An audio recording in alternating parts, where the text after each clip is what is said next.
Muy bien. Entonces, vamos a comenzar.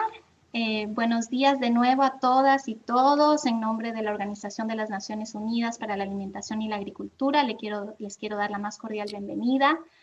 Les quiero pedir como primer punto de orden, si es que pueden apagar sus cámaras y sus micrófonos mientras duren los paneles, para que podamos ver exclusivamente a nuestros panelistas, a las personas que van a dirigirse a nosotros, y después vamos a tener un espacio para preguntas y todo lo demás. Bueno, como ustedes saben, este curso se ha desarrollado como parte de una colaboración existente entre la FAO y el Observatorio de Derecho a la Alimentación para América Latina y el Caribe, y se diseñó dirigido, ¿verdad?, a académicos de este ODA, pero también cuenta con la participación de académicos de la red San FAO Claxo, quienes damos la más cordial bienvenida, del Observatorio del Derecho a la Alimentación de España, un académico de África, personal de las oficinas de FAO en algunos países que trabajan cercanamente con el observatorio y que sabemos van a cumplir una labor importante en la réplica del curso, así como personal de la Comisión Interamericana de Derechos Humanos y de la Corte Interamericana de Derechos Humanos. Así que estamos muy contentos por todos los participantes que hemos tenido en este curso, que se ha venido desarrollando. El curso fue concebido como una formación para formadores, buscando generar un efecto catalítico, es decir, todos ustedes son académicos, son gente que se dedica a la academia, a la educación en derechos humanos, queremos que sean nuestros aliados en replicar este curso en sus respectivos países, universidades, etcétera, y la propuesta de fin de curso es justamente esa y la han ido desarrollando, ¿verdad?, con nuestra maravillosa tutora Matilde Ambort, que nos acompaña también hoy día. Entonces les agradecemos muchísimo que estén aquí el día de hoy. El espacio que hemos generado busca tener estas presentaciones que les proporcionen tanto una visión regional, desde el punto de vista de los instrumentos regionales y el monitoreo a nivel regional, como una visión global desde el punto de vista del trabajo que hace la FAO en esta materia de monitoreo también de indicadores. Entonces, eso es lo que les quería señalar, de nuevo, en nombre del Servicio de Derecho para el Desarrollo de la Oficina Jurídica, del proyecto de apoyo a la iniciativa para América Latina y el Caribe Sin Hambre, desde la oficina regional, la más cordial bienvenida. Bien, algunos anuncios antes de que comencemos directamente. Entonces, lo que ya les dije, el webinar está siendo grabado, va a estar disponible tanto en la plataforma del curso como después en las redes, para quienes no nos hayan podido acompañar. También, a medida que vayan hablando los panelistas, les sugerimos que vayan poniendo sus preguntas en el chat. Vamos a ir recogiendo esas preguntas para después de todas las intervenciones, del conjunto de todas las intervenciones, vamos a recoger esas preguntas y las vamos a poder realizar. Bien, entonces a medida que vaya hablando cada panelista pueden hacer sus preguntas. Y al final, como les dijo Marcel, vamos a prender todos la cámara y vamos a sacar una linda foto de curso, como se hacía cuando éramos pequeñitos, para que tengamos el recordatorio, ¿verdad?, de esta experiencia tan bonita que hemos compartido.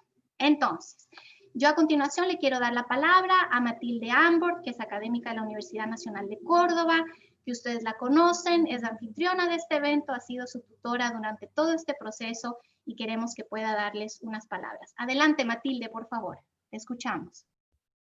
Bueno, gracias Manuela, gracias a todos. Buen día, ahora nos vemos, nos encontramos la cámara abierta y no solo por las devoluciones. Bueno, quería agradecerles a todos por el esfuerzo que han hecho en estos tiempos complejos. El curso fue movido y aprecio mucho el empeño que han puesto todos los participantes en aprender, en leer las devoluciones, en hacer interacciones, etc. Espero haber podido acompañarlos de la mejor manera. Y bueno, y transmitirles que realmente se ha notado el esfuerzo y el empeño de todos y cada uno en sus diferentes contextos en esta nueva normalidad que nos toca vivir, en que las formas de trabajo se han transformado, la manera en que coordinamos el trabajo con las tareas domésticas y de cuidado y todo, así que valoro muchísimo el esfuerzo de todos.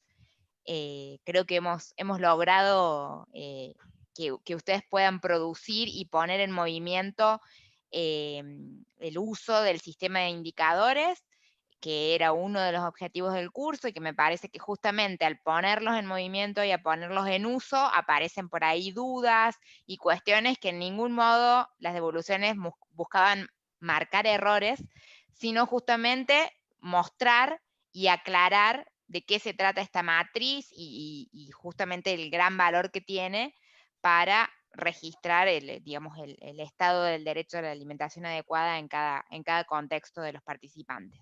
Así que bueno, nuevamente felicitaciones a todos, ha sido un gran esfuerzo, queda este poquito para el trabajo final, y espero que puedan, como comentaba Manuela, hacer las réplicas en sus respectivos contextos. Y bueno, con más tiempo ahora esta última semana seguramente estarán un poquito más distendidos y podrán quizás incursionar en ver los trabajos de otros compañeros que quizás el tiempo y las entregas no nos han dejado interactuar mucho en los foros, pero ojalá que puedan hacerlo, así hay producciones muy interesantes, muy buenas, así que los invito a leerse y finalmente los invito a que no dejen de pasar por la cafetería virtual, que fue una manera de cerrar el curso y acercarnos un poquito y hacer las distancias más cortas. Bueno, eso es todo. Muchísimas gracias, Matilde, por tus palabras.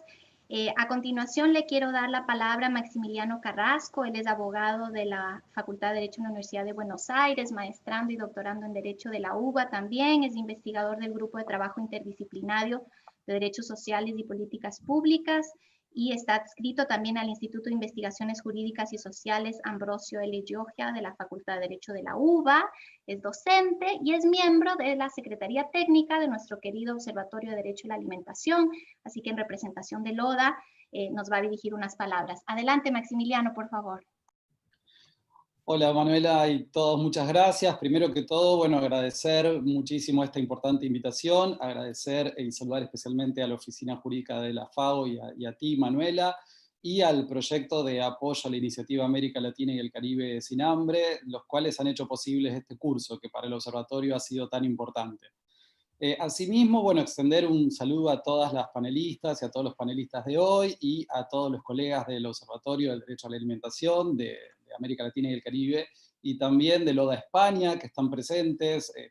También agradecer a personas de la Corte Interamericana de Derechos Humanos, de la Comisión Interamericana de Derechos Humanos y de la FAO que han participado del curso, así que bueno, muchísimas gracias. También agradecer sin dudas a la cooperación española y a la cooperación mexicana que hacen posible todas las actividades, ¿no?, que se encaran desde el observatorio.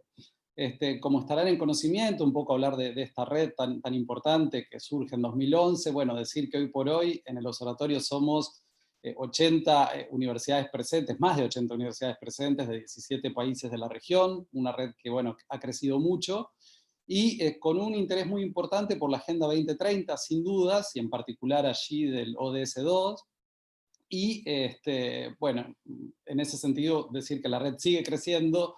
Este año han ingresado nuevas universidades y rescatar esto en un contexto tan complicado como el que estamos viviendo.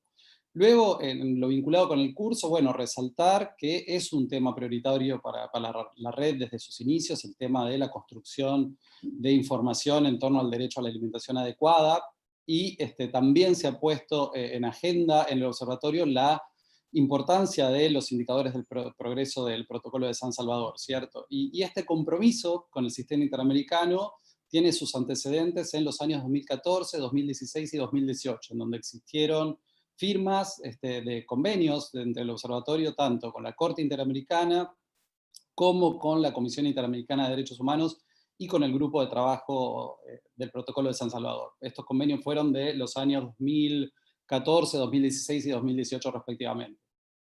En esta línea, y para fortalecer también y promover el intercambio de experiencias entre académicos de la región sobre el tema, es que solicitamos en su momento a la FAO la posibilidad de realización de este curso, el cual, bueno, agradecemos muchísimo que se haya podido realizar, máxima por este contexto. También tengo presente también saludos también al grupo SAN de FAO Claxo, que también hay personas que han estado presentes de este grupo. Y finalmente, como ultimito en estas palabras de agradecimiento inicial, bueno, decir que es muy virtuoso el diálogo entre distintos sistemas de protección de derechos humanos, ¿no? Tanto el sistema universal como el sistema interamericano, ¿no? Esta Agenda 2030 del sistema universal, pero también con este fuerte compromiso en pos de los derechos humanos de todo el sistema interamericano, y bueno, y este curso logra hablar de ambos sistemas, así que eso es muy importante. Y también con las alianzas con el Frente Parlamentario contra el Hambre, entender que las misiones de los legislativos son dobles. Por un lado, la misión de legislar, pero también la misión de controlar. Y en esas ambas misiones de legislar y controlar, la información es más que importante, entonces entendemos que este curso aporta mucho, y bueno, reforzar estos agradecimientos nuevamente, y muy bienvenidos y bienvenidas a este webinar final, y mucho agradecimiento, Manuela, y todo el apoyo. Muchas gracias, Maximiliano, a la Secretaría Técnica del ODA por acompañarnos, por ese trabajo conjunto que realizamos.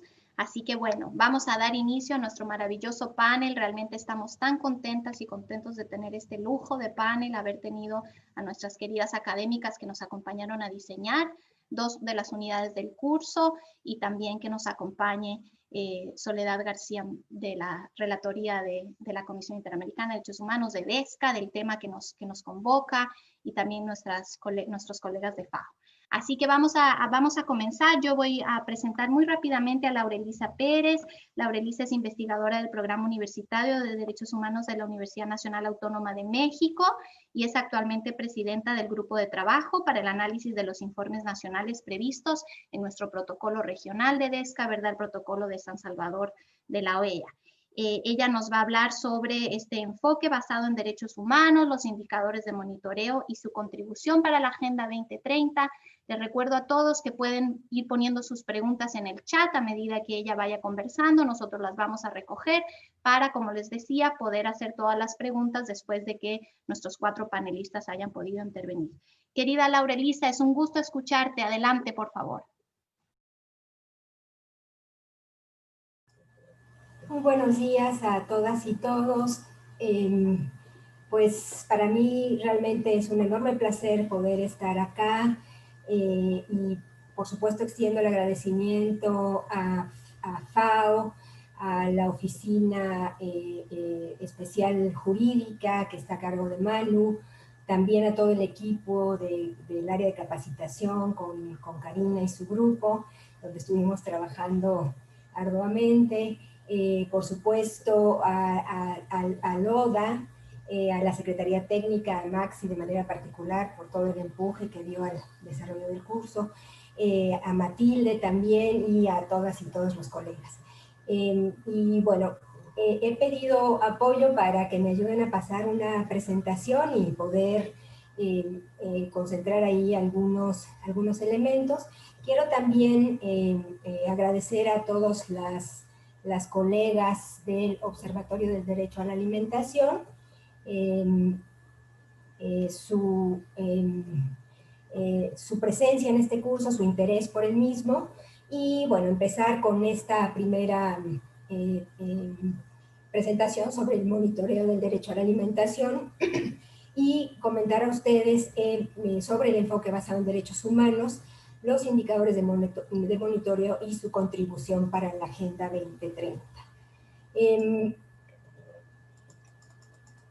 Bueno, como ustedes saben, el enfoque de derechos es un paradigma muy potente para la acción pública. ¿Podemos poner la siguiente, población, por favor? Es el enfoque basado en derechos humanos, la siguiente. Es una perspectiva estructurante para el análisis y conceptualización de diagnósticos, políticas públicas y evaluaciones. También nos permite identificar elementos centrales que caracterizan a los derechos desde el punto de vista de las obligaciones, y el enfoque debe reflejarse en objetivos, contenidos, procesos e institucionalidad de la acción pública. La siguiente, por favor. Los sujetos centrales en el enfoque de derechos son, por supuesto, las personas titulares de estos. Se pretende que la aplicación del enfoque logre, en última instancia, empoderar a las personas para que conozcan sus derechos y sepan cómo exigirlos y defenderlos. También para que participen en la toma de decisiones sobre los mismos y que estén capacitados para cabildear y ejercer auditoría sobre los mismos. Perdón.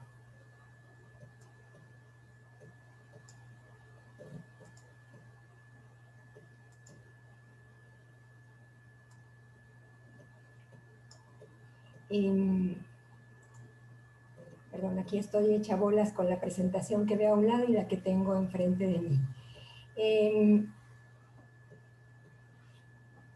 Bien, por otro lado, lo que corresponde a el otro conjunto de responsables de los derechos humanos, los portadores de obligaciones, que son fundamentalmente los estados, parte de los tratados internacionales, se intenta que estos fortalezcan sus capacidades para cumplir sus obligaciones.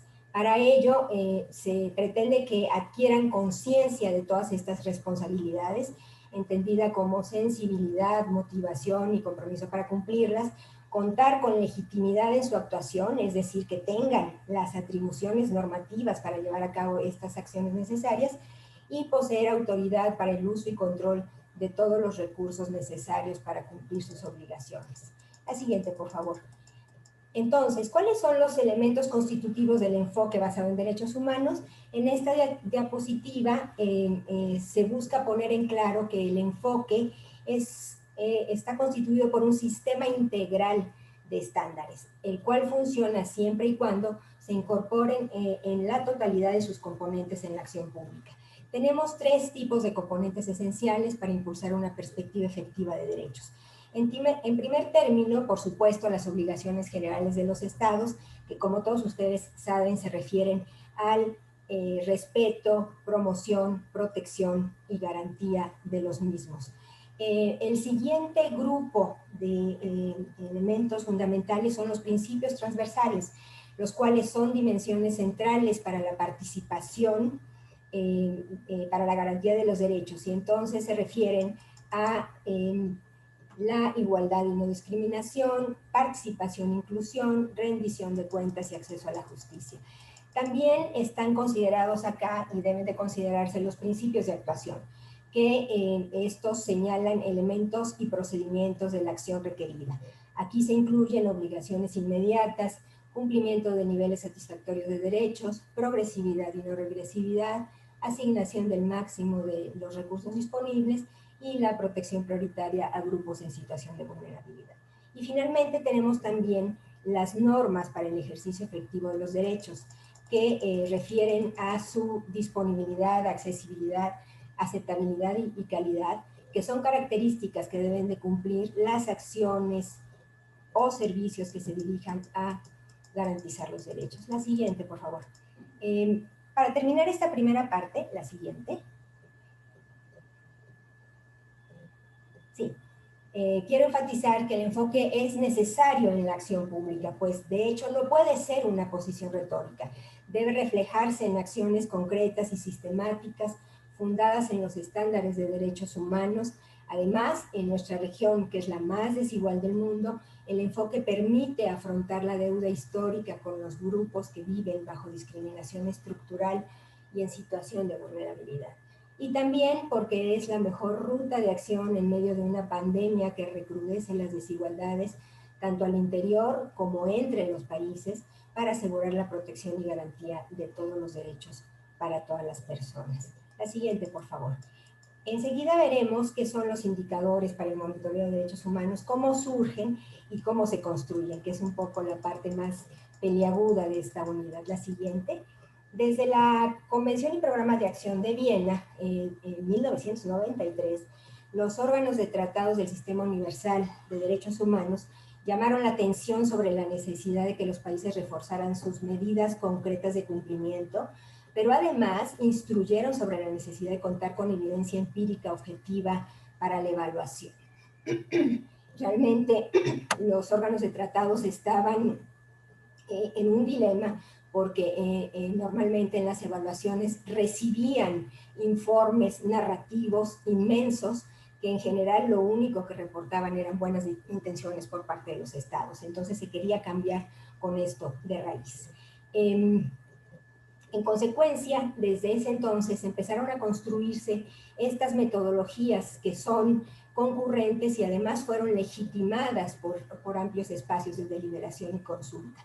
Como resultado, entonces, se cuenta con un modelo único que se centra en verificar el cumplimiento de obligaciones y brinda coherencia al proceso de supervisión de todos los derechos.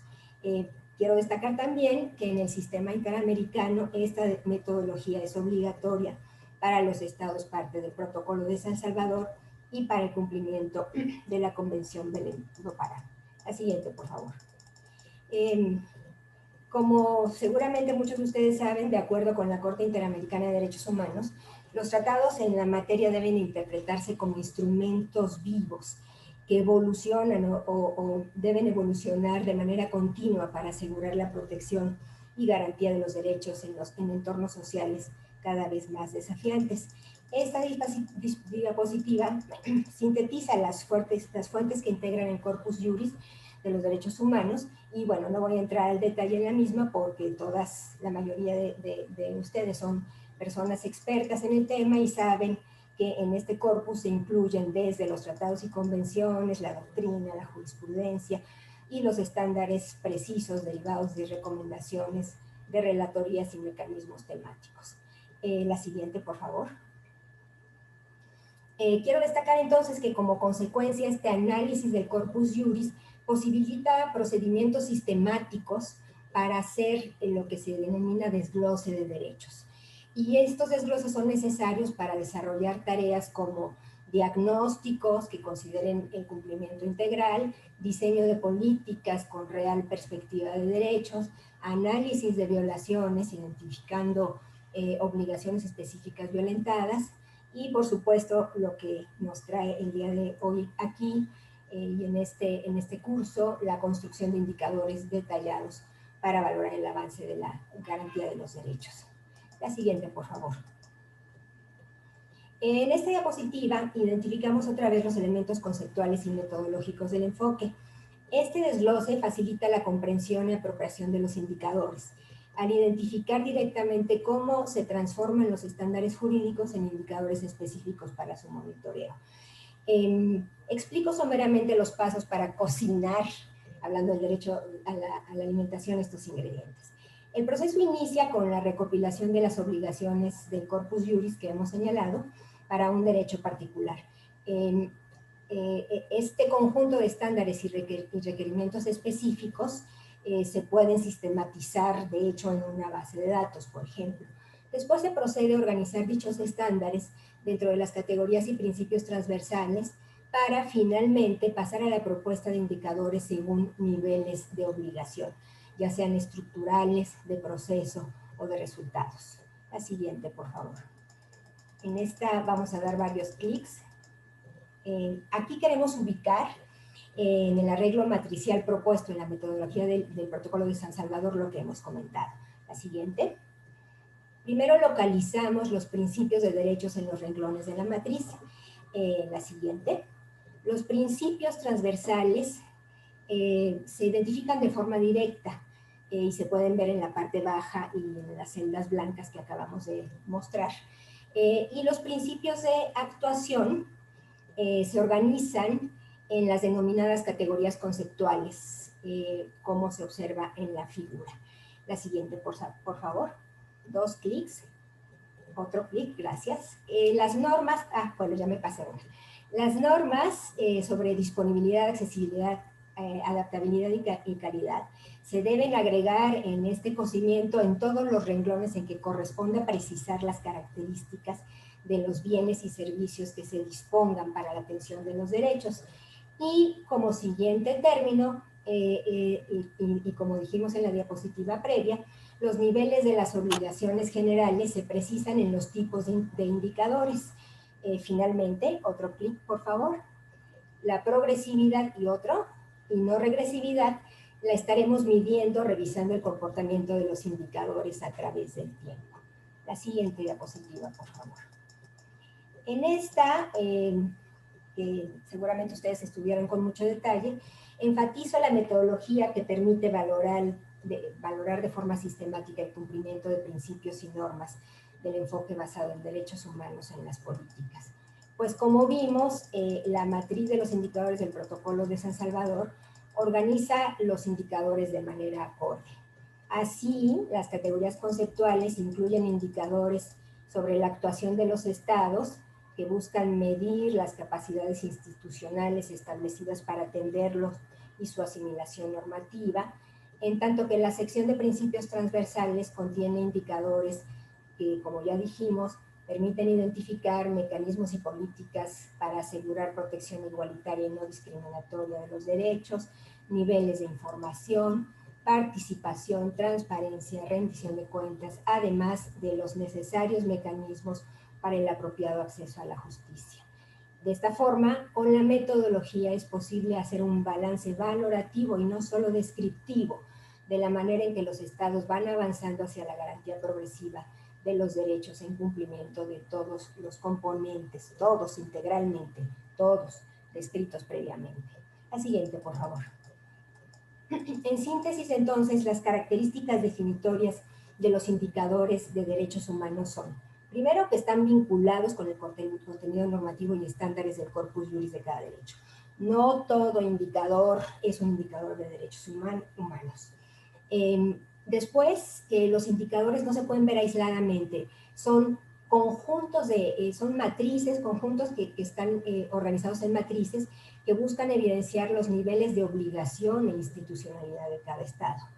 Tercero, que pretenden valorar las acciones del Estado en su conjunto en cuanto a órdenes y niveles de gobierno. No solamente se trata de ver lo que hace un ejecutivo, sino que también tenemos que valorar la actuación del legislativo en relación con la armonización de normas y la emisión de las mismas, y por supuesto la actuación de los poderes judiciales para la protección y acceso a la justicia de los derechos.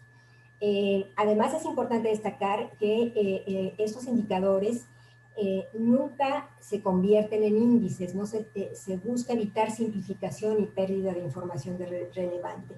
Y otro elemento que es importante es que no se usan para comparar países. La siguiente, por favor. Paso a la tercera y última parte, la siguiente, donde voy a abordar de manera muy general los indicadores para el derecho a la alimentación adecuada, que por supuesto van a ser revisados con más detenimiento por parte de la presentación de Laura Pautasi, y también su vinculación con el logro de la Agenda 2030 se expondrá posteriormente con Michael. Rápidamente en esta diapositiva destaco que, de acuerdo con la normativa internacional, el derecho a la alimentación adecuada posee dos componentes indivisibles. El primero, que es el más conocido, se refiere a la obligación de los países para asegurar la nutrición y seguridad alimentaria de su población, pero además, tanto el PIDESC como el protocolo incluyen la obligación de los estados para mejorar los métodos de producción, conservación y distribución de alimentos. En consecuencia, es importante que quede muy claro que para que un país cumpla con este derecho, debe garantizar ambos componentes. La siguiente, por favor. Esta también tiene varios clics. Gracias. Bueno, este conjunto amplio de obligaciones estándares que los estados deben de cumplir se puede ver de manera explícita cuando nos damos cuenta que la matriz de los indicadores del protocolo tiene 97 indicadores. En esta diapositiva traté de resumir estos 97 indicadores en formato de temas. Entre estos voy a destacar solo algunos. La siguiente, por favor. En relación con el contexto normativo, gracias, podemos destacar la legislación, las políticas públicas específicas, presupuestos, autoridades regulatorias y mecanismos para la reparación del daño. Ya nos adelantamos. En esta siguiente vemos elementos respecto a temas sobre nutrición y salud alimentaria, donde tenemos indicadores sobre inseguridad alimentaria, desnutrición, obesidad y diversos programas de apoyo alimentario. Y por último, un clic más, por favor, sobre producción y distribución de alimentos. Se revisan temas de desarrollo del sector rural respecto al uso de tierras y territorios y también protección de propiedades colectivas. La siguiente, por favor. En relación con la Agenda 2030, es importante destacar que tiene una base normativa de derechos. Muchos de los objetivos, metas e indicadores, como ustedes saben, están alineados específicamente con diversos derechos fundamentales. Se trata de que la implementación de la agenda deba profundizar la transversalización de los derechos en las acciones para el desarrollo y reforzar su realización. Además, los derechos deben considerarse como medio y fin de desarrollo, un modelo centrado en las personas para un desarrollo sustentable y equitativo que no deje a nadie atrás. La siguiente. Los indicadores del Protocolo de San Salvador constituyen así un marco de análisis integrado y coherente que proporciona evidencias para valorar si las estrategias nacionales sobre los objetivos de desarrollo sostenible están alineadas con estándares de derechos humanos. En efecto, el instrumento de indicadores del protocolo no solo retoma indicadores de resultados, que como ustedes saben, es el enfoque que sigue el sistema de seguimiento de la agenda, sino que permite además hacer énfasis en dos niveles muy relevantes para la concreción de las acciones que realizan los países. Primero, el enfoque estructural, que va a permitir valorar las condiciones normativas y los mecanismos institucionales establecidos por cada país para cumplir con sus obligaciones en materia de derechos, y también en el nivel de procesos, que verifica el establecimiento de coberturas y contenidos de las estrategias, políticas y programas que los estados lleven a cabo. Para cerrar, les dejo acá las direcciones electrónicas de la página del grupo de trabajo, donde están los informes de los países y los informes de observaciones del grupo, y también del portal del Programa Universitario de Derechos Humanos de la UNAM, donde podrán encontrar más información e investigaciones complementarias. Muchísimas gracias a todas y todos. Muchísimas gracias, querida Laura Elisa, por darnos esa síntesis sobre en qué consiste este enfoque basado en derechos humanos con este sistema integral, ¿verdad? A través de obligaciones, principios y normas, cómo cocinan esos indicadores y también cómo son indivisibles, ¿verdad? Estos componentes del derecho a la alimentación, destacando también este segundo elemento de la mejora de la producción de alimentos, que es muy importante. Así que muchas gracias nuevamente. Entonces vamos a pasar ahora a Laura Pautasi. Laura es investigadora principal del Consejo Nacional de Investigaciones Científicas y Técnicas CONICET de la Facultad de Derecho de la UBA de Argentina, además de dirigir el Grupo de Trabajo Interdisciplinario de Derechos Sociales y Políticas Públicas de SPP e investigadora permanente del Instituto Ambrosio Leguiogia de la UBA. Es una querida amiga que nos ha acompañado también en este proceso, a quien le damos las gracias. Les recordamos a todos que pueden poner sus preguntas en el chat para que las podamos ir recolectando después. Así que muchísimas gracias, querida Laura. Adelante, por favor, te escuchamos.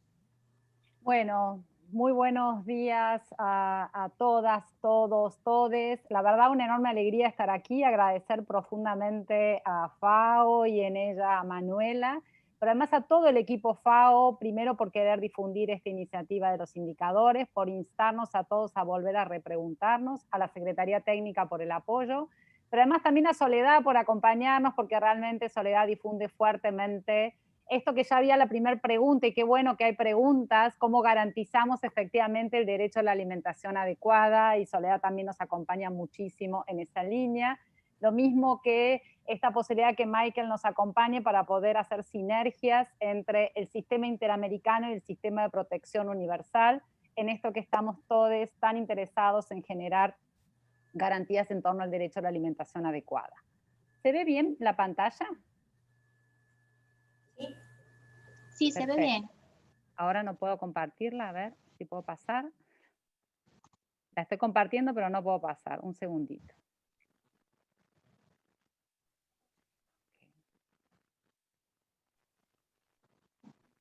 No sé por qué no puede pasar. A ver.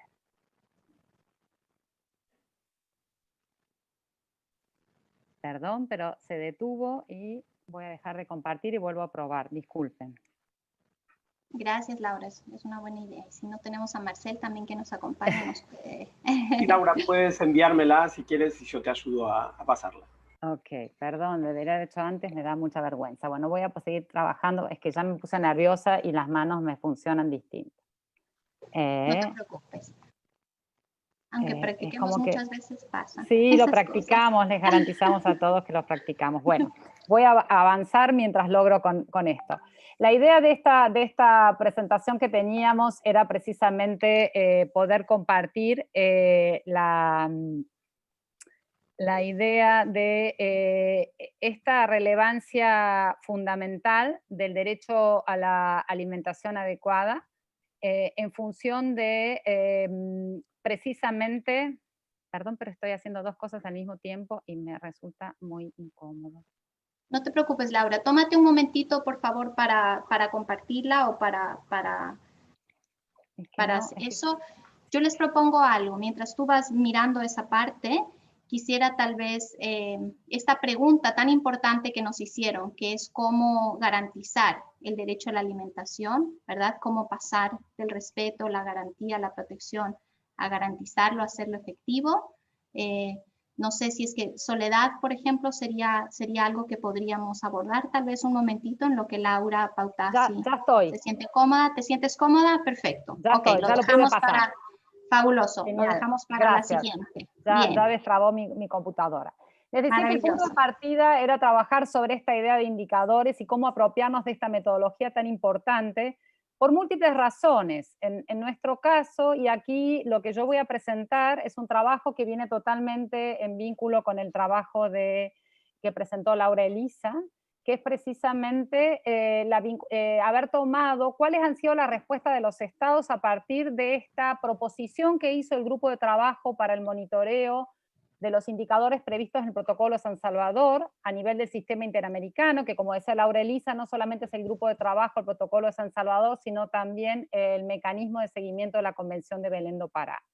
Entonces la propuesta que hicimos es decir, bueno, vamos a buscar qué contestaron los estados, cuál fue la evidencia empírica. Y esto también destacar fuertemente las iniciativas que desde el ODA se llevan permanentemente en las líneas de investigación que habilitan, además de los convenios que Maximiliano contaba, también la posibilidad de haber desarrollado investigación.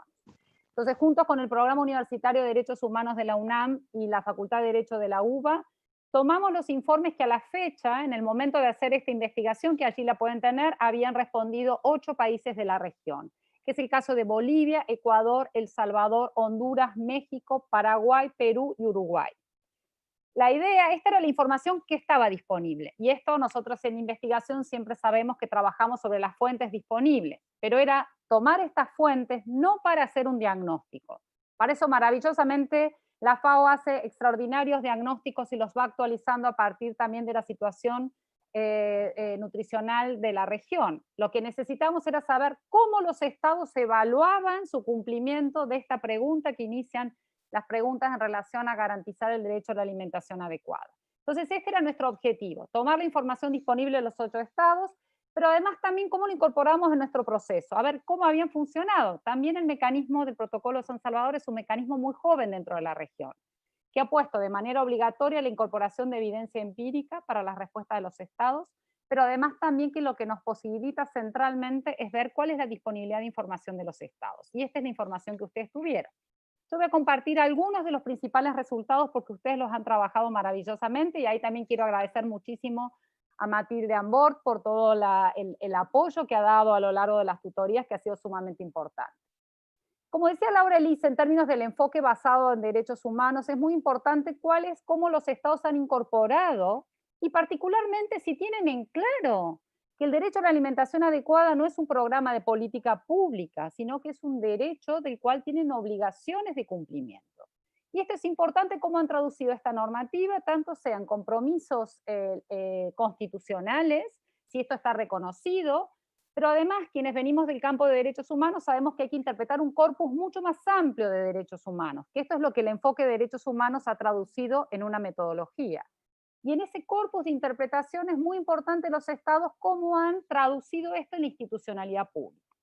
Entonces, en los 8 países que tomamos, de nuevo, no haciendo un diagnóstico, simplemente viendo, y como decía Laura Elisa, si bien el grupo de trabajo del protocolo San Salvador no realiza comparación entre estados, nosotros somos investigadores, entonces podemos también trabajar con esta información, no haciendo comparaciones directas, pero sí viendo y poniendo en una matriz junta, en este caso los 8 países que eran los que teníamos información disponible. Y en general lo que vemos es que es importantísimo en estos 8 países, 5 de estos países lo incorporan directamente en la Constitución. Está en color verde en el primer gráfico. En el segundo gráfico vemos que este reconocimiento constitucional también se ha traducido en 2 países en la ley marco, y aquí también recuperamos lo que mencionaba Maximiliano en relación a las iniciativas legislativas tan importantes en nuestras regiones, los frentes parlamentarios, pero además también en 6 países lo tenemos dentro de otras leyes. Y en otros países lo que tenemos también es la existencia de legislación vinculada a la aceptabilidad, accesibilidad y adaptabilidad de los alimentos. De nuevo vamos al corpus de derechos humanos que el enfoque de derechos nos brinda. Y los estándares son tan importantes como los indicadores. Y este es un punto muy importante para recuperar, y aquí también tenemos participantes, la suerte de tener participantes de los 2 órganos de fiscalización del sistema interamericano, la Corte y la Comisión. Es sumamente importante seguir avanzando en estándares precisos sobre el derecho a la alimentación adecuada en nuestros países. Entonces, el marco conceptual de recepción es bastante auspicioso dentro de los países. Ahora, ¿cómo han organizado los aparatos institucionales? Y ahí viene un tema súper rico, la FAO es testigo de esto, y lo hemos conversado muchísimo con Manuela, ha sido muy rico el proceso de preparación interno para nosotros en relación a este curso, que es precisamente que muchas de las acciones en derecho a la alimentación adecuada están en el campo de la agricultura, y es muy difícil desagregar también las funciones en cuál es lo que corresponde a derecho a la alimentación adecuada en sí misma, en nuestra definición que queremos desarrollar en la región, y que van en el campo de la agricultura. Discusión que también estuvo y que va claramente con soberanía alimentaria, seguridad alimentaria, en el momento que el grupo de trabajo del Protocolo San Salvador definió estos indicadores junto o en consulta con los estados y con la sociedad civil. Y aquí lo que tenemos es que por lo menos, tanto en el gráfico de la izquierda como en el gráfico de la derecha, lo que se distingue fuertemente, que el mayor peso, al menos en las 2 primeras columnas, es en relación a la erradicación del hambre y a la erradicación de la desnutrición infantil y de la desnutrición materna, como los compromisos más fuertes de políticas públicas o programas en esa dirección. Y ahí vemos la primera vinculación con ODM originalmente, ODS en la Agenda 2030. Y el segundo punto, si hay una existencia de una entidad encargada de política pública gubernamental. Y también vemos que el primer punto, la gráfica en color azul más intenso, son programas de fomento a la producción campesina. También pensemos que son países, que son muchos de los países de Centroamérica que tienen también un desarrollo mayor, si comparásemos, por ejemplo, el caso de los países del sur, Uruguay y Paraguay, que son los que entraron en nuestra muestra, porque son los estados que sí hicieron rendición de cuentas en el periodo que el grupo de trabajo estaba solicitando. En relación a un punto que es central y tiene que ver con esto que mencionábamos de los estándares y de la aplicación del enfoque de derechos humanos, en tanto es una metodología que les va a permitir a los países organizarse sobre sus obligaciones. Y nuevamente este es el punto, y como nuestra unidad de medida es la definición de derecho a la alimentación adecuada que hace el Protocolo de San Salvador, vemos que es interesante en algunos campos transversales como igualdad y no discriminación, que podemos encontrar mucha más información que los estados pudieron acercar en este proceso de evaluación, tanto en relación a lo que dentro del sistema de protección universal se habla de los grupos en condiciones de vulnerabilidad, a lactancia materna, a niños, niñas y adolescentes, como son los quienes están representados en términos de pobreza. Ahora va bajando, y ahí las letras, el gráfico en color verde es lo que muestra si existe información, y luego en color azul es el que no contestó o no la tiene. Vamos a ver cómo en acceso a la información y participación, que es un punto central, no se puede diseñar políticas públicas sin información, pero también tenemos que aspirar que el Poder Judicial funde sus sentencias en información empírica también, no en ciertos supuestos sin contrastarlos con la labor que se hace en otros campos de la producción estatal. Y donde es prácticamente muy débil la información es particularmente en el caso de acceso a la justicia. Y en este punto me voy a detener un minutito más porque me parece muy importante, porque precisamente el acceso a la justicia es el aseguro que tienen las personas precisamente para reclamar ante el incumplimiento, ante la violación de un derecho. Y lo que presentan los estados aquí analizados es precisamente jurisprudencia pero no evalúan algo que para el grupo de trabajo siempre fue muy importante en los indicadores, y si ustedes que ya han revisado los indicadores lo pueden ver, es precisamente cómo se llega a esa sentencia. Todo el proceso de producción del Poder Judicial es sumamente importante, y también la especificidad del derecho a la alimentación adecuada. Indicadores vinculados a las formas de capacitación de los jueces en materia de DESCA todavía es una deuda muy importante porque los estados no responden en relación a esto, que es central para poder resolver en esta línea. Voy a presentar 3 gráficos muy brevemente, que ustedes ya lo deben haber trabajado, con el buen seguimiento que les ha dado Matilde en relación a la posibilidad que también nos permite de hacer estas sinergias que mencionaba Laura Elisa entre el sistema interamericano y la Agenda 2030, porque están todas atravesadas por derechos humanos.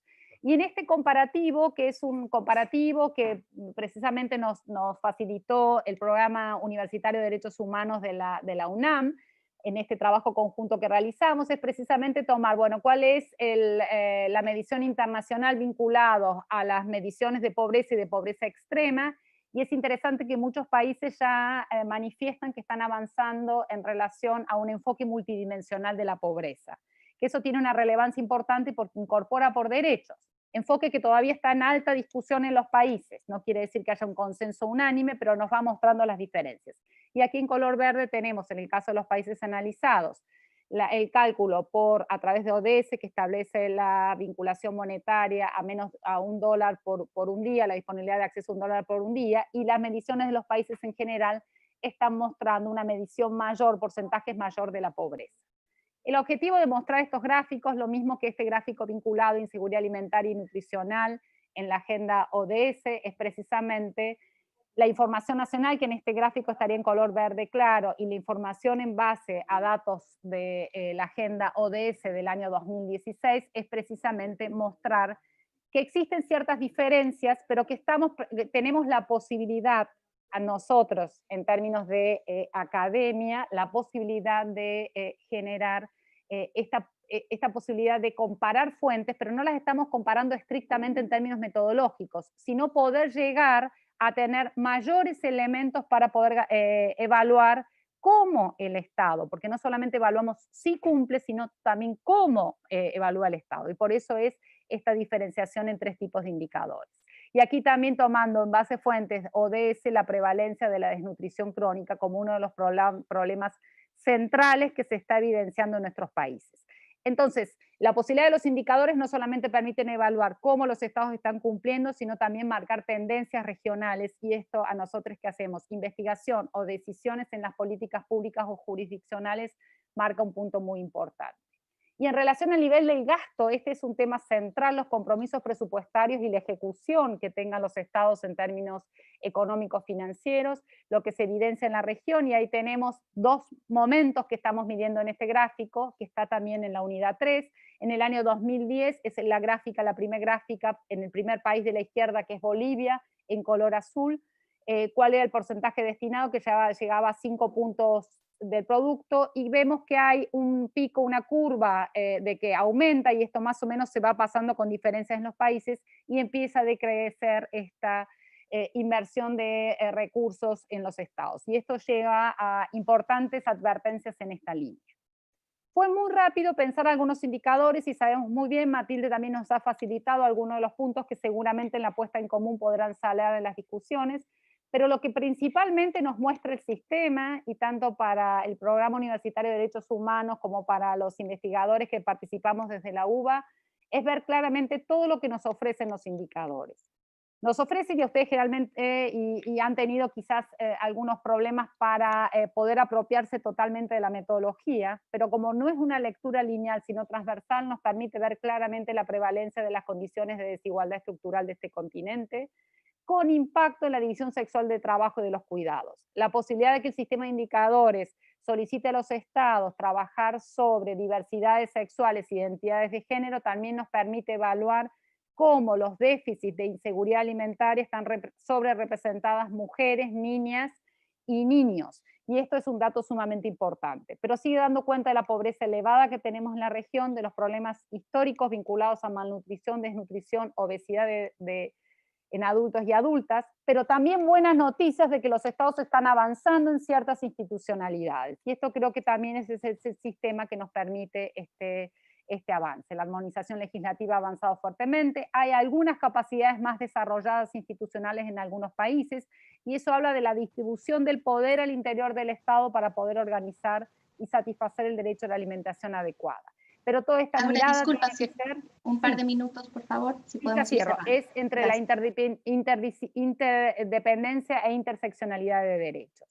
En la misma dirección es muy importante la efectiva fiscalización y monitoreo del derecho a la alimentación adecuada, de que instemos a nuestros países que realmente respondan al mecanismo de seguimiento del protocolo de San Salvador. Es un dato que no solamente es el cumplimiento internacional del Estado, sino además también nos permite a nosotros como sociedad civil, como academia, darle seguimiento a esta línea.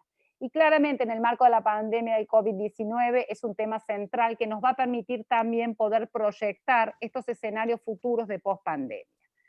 El desafío es que no dejar a nadie atrás, pero además recuperando a las imágenes que tienen esta unidad de Quino, cuando Mafalda le dice, y esta es la ilustración que Quino hace de los objetivos de los derechos del niño, Mafalda le pide a la enfermera que las vacune contra el despotismo. Bueno, creo que esto, y el sentido por el cual pusimos de la enorme producción de Quino, que tanto nos ha alegrado la vida a todos, es precisamente saber que con información, con indicadores, podemos estar mucho más prevenidos ante ese despotismo, ante ese clientelismo. Así que esta es la última reflexión de cierre y muchas gracias. Muchísimas gracias, querida Laura, por esa excelente presentación donde nos has profundizado, ¿verdad?, cómo se hace este trabajo de investigación y de comparación de información disponible por los estados que ustedes han realizado, algunas de esas conclusiones que son muy importantes para los países que investigaron y la relación con los indicadores de la Agenda 2030, que es para nosotros muy importante, destacando algunas cosas como el acceso a la justicia, que siempre que hablamos de derechos es fundamental porque es lo que hace que estemos hablando propiamente de un derecho y no simplemente de un principio o de algún otro valor. Así que te agradecemos muchísimo.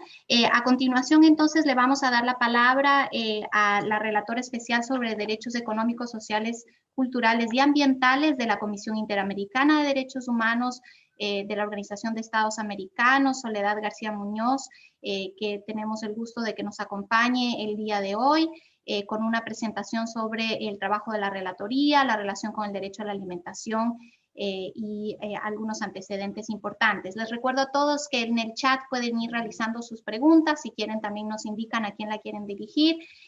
Querida Soledad, muchas gracias nuevamente por acompañarnos. Tenemos 15 minutos, por favor, para que nos comentes tus reflexiones sobre esta materia. Gracias, adelante. Muchas gracias, Manuela. Buenos días a todos, a todas, a todos. De verdad que es un gusto para mí participar en ese seminario. Agradezco la invitación de la FAO, del observatorio, y también felicito mucho el curso que este seminario está cerrando, puesto que se trata de una iniciativa muy importante, en un momento ciertamente crítico para el derecho a la alimentación, a partir de su indivisibilidad con el derecho a la salud, que está centralmente en juego en esta pandemia que vivimos. Les mando un cordial saludo a todos, a todas, a todos quienes participan y muy especialmente a las colegas con quienes tengo el gusto de participar en este panel. También espero que esta sea una ocasión que propicie el fortalecimiento de nuestra alianza de la Comisión y de su redesca con la FAO como con el ODA. Es una oportunidad también muy importante para el mandato, por cuanto me da la ocasión de hablar sobre el mismo. Como saben, o les cuento, la redesca quiere decir Relatoría Especial sobre Derechos Económicos, Sociales, Culturales y Ambientales, y es la segunda relatoría especial creada por la Comisión en toda su historia.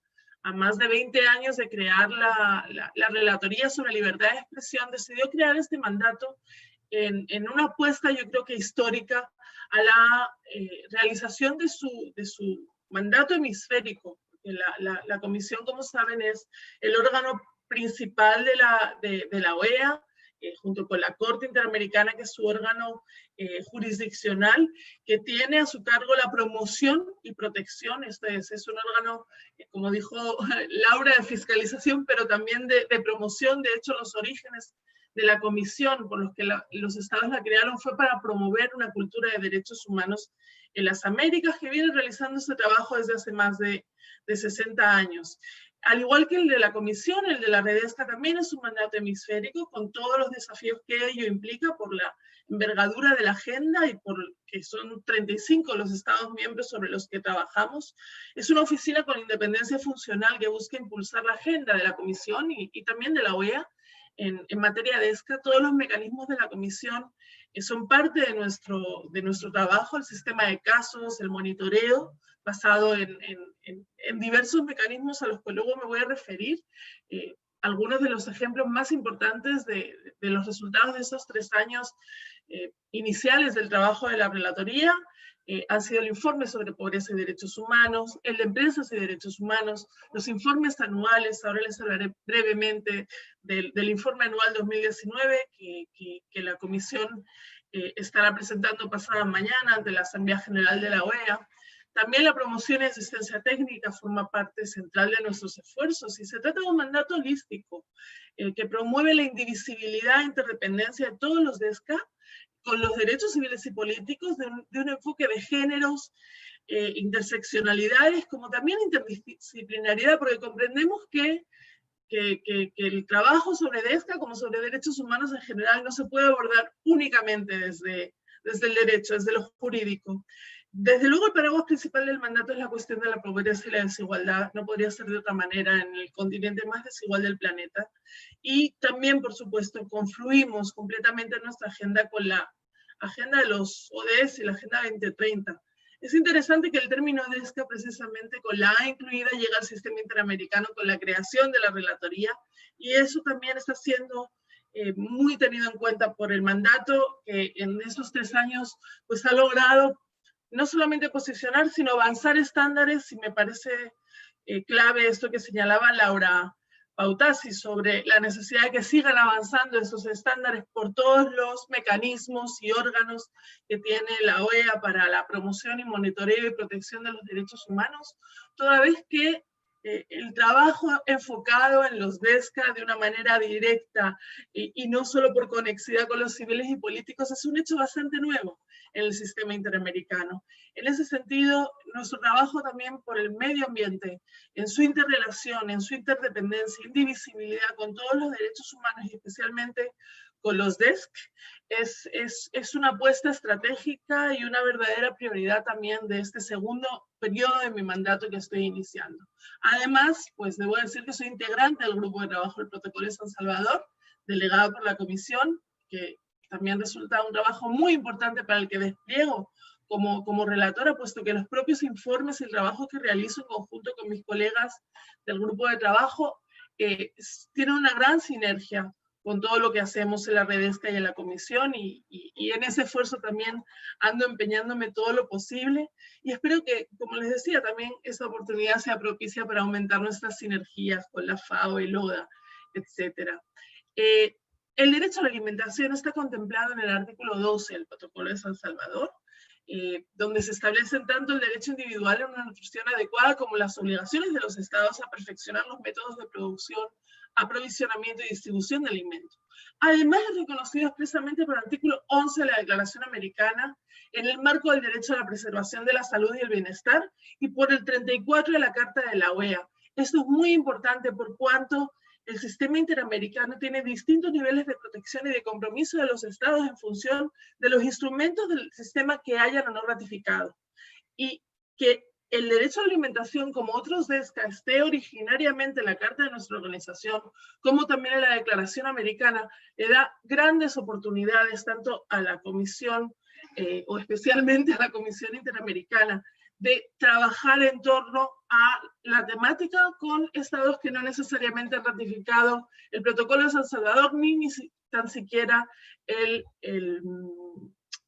Pacto de San José de Costa Rica, que, como saben, en su artículo 26 consagra el desarrollo progresivo de los DESCA, y que ha sido a partir de este artículo que la Corte Interamericana y también la Comisión han comenzado, especialmente a partir de la sentencia Lagos del Campo contra Perú del 2017, a interpretar que ese artículo 26 y la progresividad que establece también da lugar a hacer justiciable ante el propio sistema el respeto y la garantía de los derechos económicos, sociales y culturales. Y creo que en ese sentido responde un poco a Lorena Rodríguez, que hacía la pregunta de cómo garantizar, y me parece importante reafirmar en relación con esa pregunta, cómo el sistema interamericano, a partir de este momento de justiciabilidad directa, que no hace tanto se ha iniciado en nuestro sistema y en sus órganos de protección, está densificando también los estándares sobre los DESCA desde una manera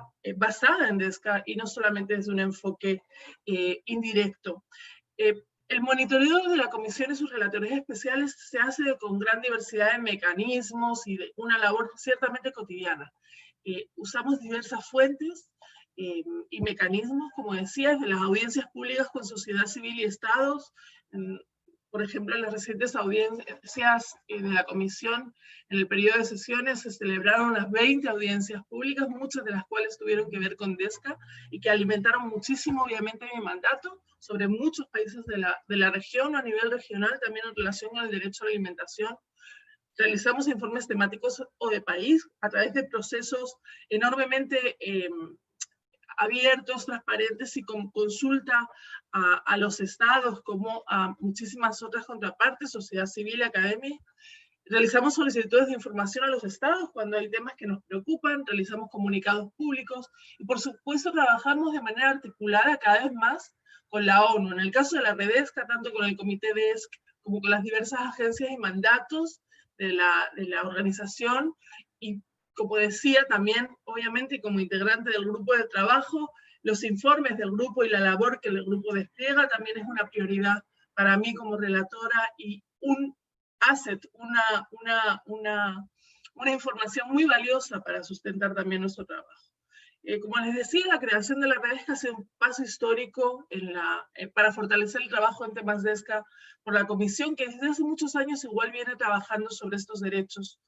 Y en la REDESCA también quería señalar que trabajamos de una forma interseccional con todas las relatorías temáticas y de país de la Comisión, como también con la Relatoría Especial sobre Libertad de Expresión. O sea, desde que se creó la REDESCA, como primera relatora, tengo muy claro que no pretendemos que la REDESCA sea un gueto DESCA, sino más bien un faro especialmente dentro de la Comisión, para que así como nos hemos puesto las lentes de los derechos humanos, las lentes de las perspectivas de géneros y diversidades, nos pongamos también las lentes de los DESCA para abrazar la causa de los derechos humanos y de todos los colectivos que interseccionalmente ven afectados especialmente sus DESCA, como por ejemplo somos las mujeres, ¿verdad? Y todo lo que la pandemia también está revelando en torno a la centralidad del derecho a la salud y otros DESCA, en la necesidad de que los órganos de protección, tanto nacionales como internacionales, los pongan al centro de sus acciones. Tengo muchos ejemplos de informes temáticos en la Comisión, en los que la Comisión ha abordado el derecho a la alimentación. Por razones de tiempo no los puedo nombrar todos, voy a nombrar el primero y quizá el último de los que tengo, pero ya desde el 2011, en el informe sobre los derechos humanos de las personas privadas de libertad en las Américas, la Comisión ha hecho relación al derecho a la alimentación, al de justicia juvenil y derechos humanos, derecho del niño, niña y la familia, cuidado alternativo, poniendo fin a la institucionalización en las Américas, 2013,